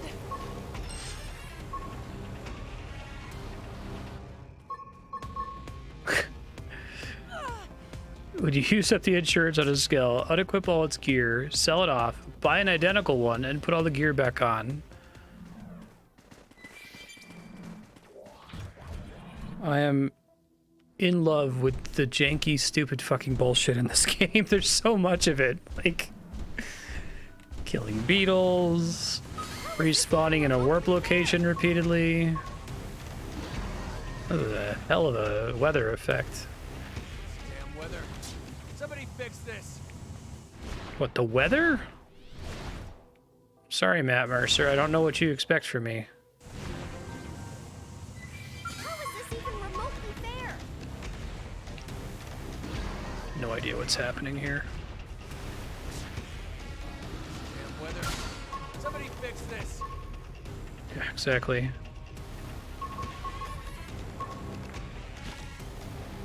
Sorry. I can't seem to get fired up. Go ahead and kill me. Go ahead. Thank you. Alright, I'm going to start leaving future Marstead notes. We'll wrap a couple minutes early here. Future Marstead, you now have a giant robot. Finally, a Skell. So to get to your Skell, if you're not in it, you click Return to Skell under Party. It should also follow you whenever you teleport places. I'll do that now. As usual, refer to the Future Marstead text file. There's a lot of information in there. There's also a couple references to old episodes that you should scope out that have information. But the Skell is going to be your favorite thing, exploring and finding node locations, like planting any probes that you possibly can. Maybe ask before stream. Ravanon's been very helpful with this game. Ask what are places that are still off limits. Can specify which probe nodes exactly are inaccessible. That would be really helpful, so you can try to get the rest of them. I would just spend the entire time doing that, to be honest. It looks like the Skell is pretty good at dodging damage. So you should be able to plant pretty much all of the accessible probes in the game at this point. Skell is also effectively a deployable teleport point. That's good to know. It's quite useful. A thing you should know, the most important thing is the Y button. That's the left face button. If things are looking hairy, if it starts to take damage, jump out of it and die. It's fine. It will regenerate on its own once you get back into it. So just pop out. When you die, you can pop back into it and it'll be at full health and nothing of value will have been lost. So you only really have to worry about it getting completely destroyed in one shot. You have 2 more lives insurance policies on the Skell that will be used up when you die 2 more times in it. Maybe ask about what to do when you're about to lose the last insurance policy. It sounds like there's some meta stuff you can do to save some money there. It's extremely expensive if you die once you run out of insurance. So you want to try to always have insurance available if possible, it sounds like.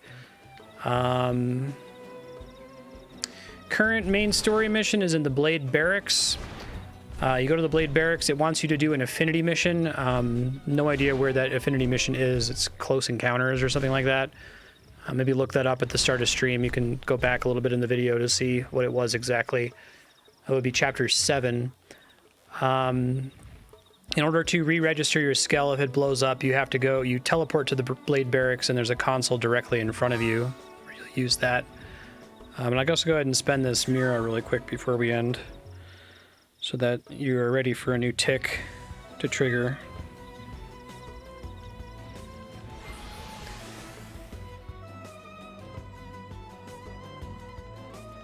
I see.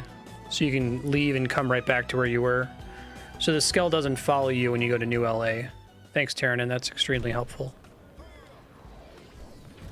It's cool you can ride your robot around town. Other notes to have that I don't think I mentioned in the Future Marstead folder.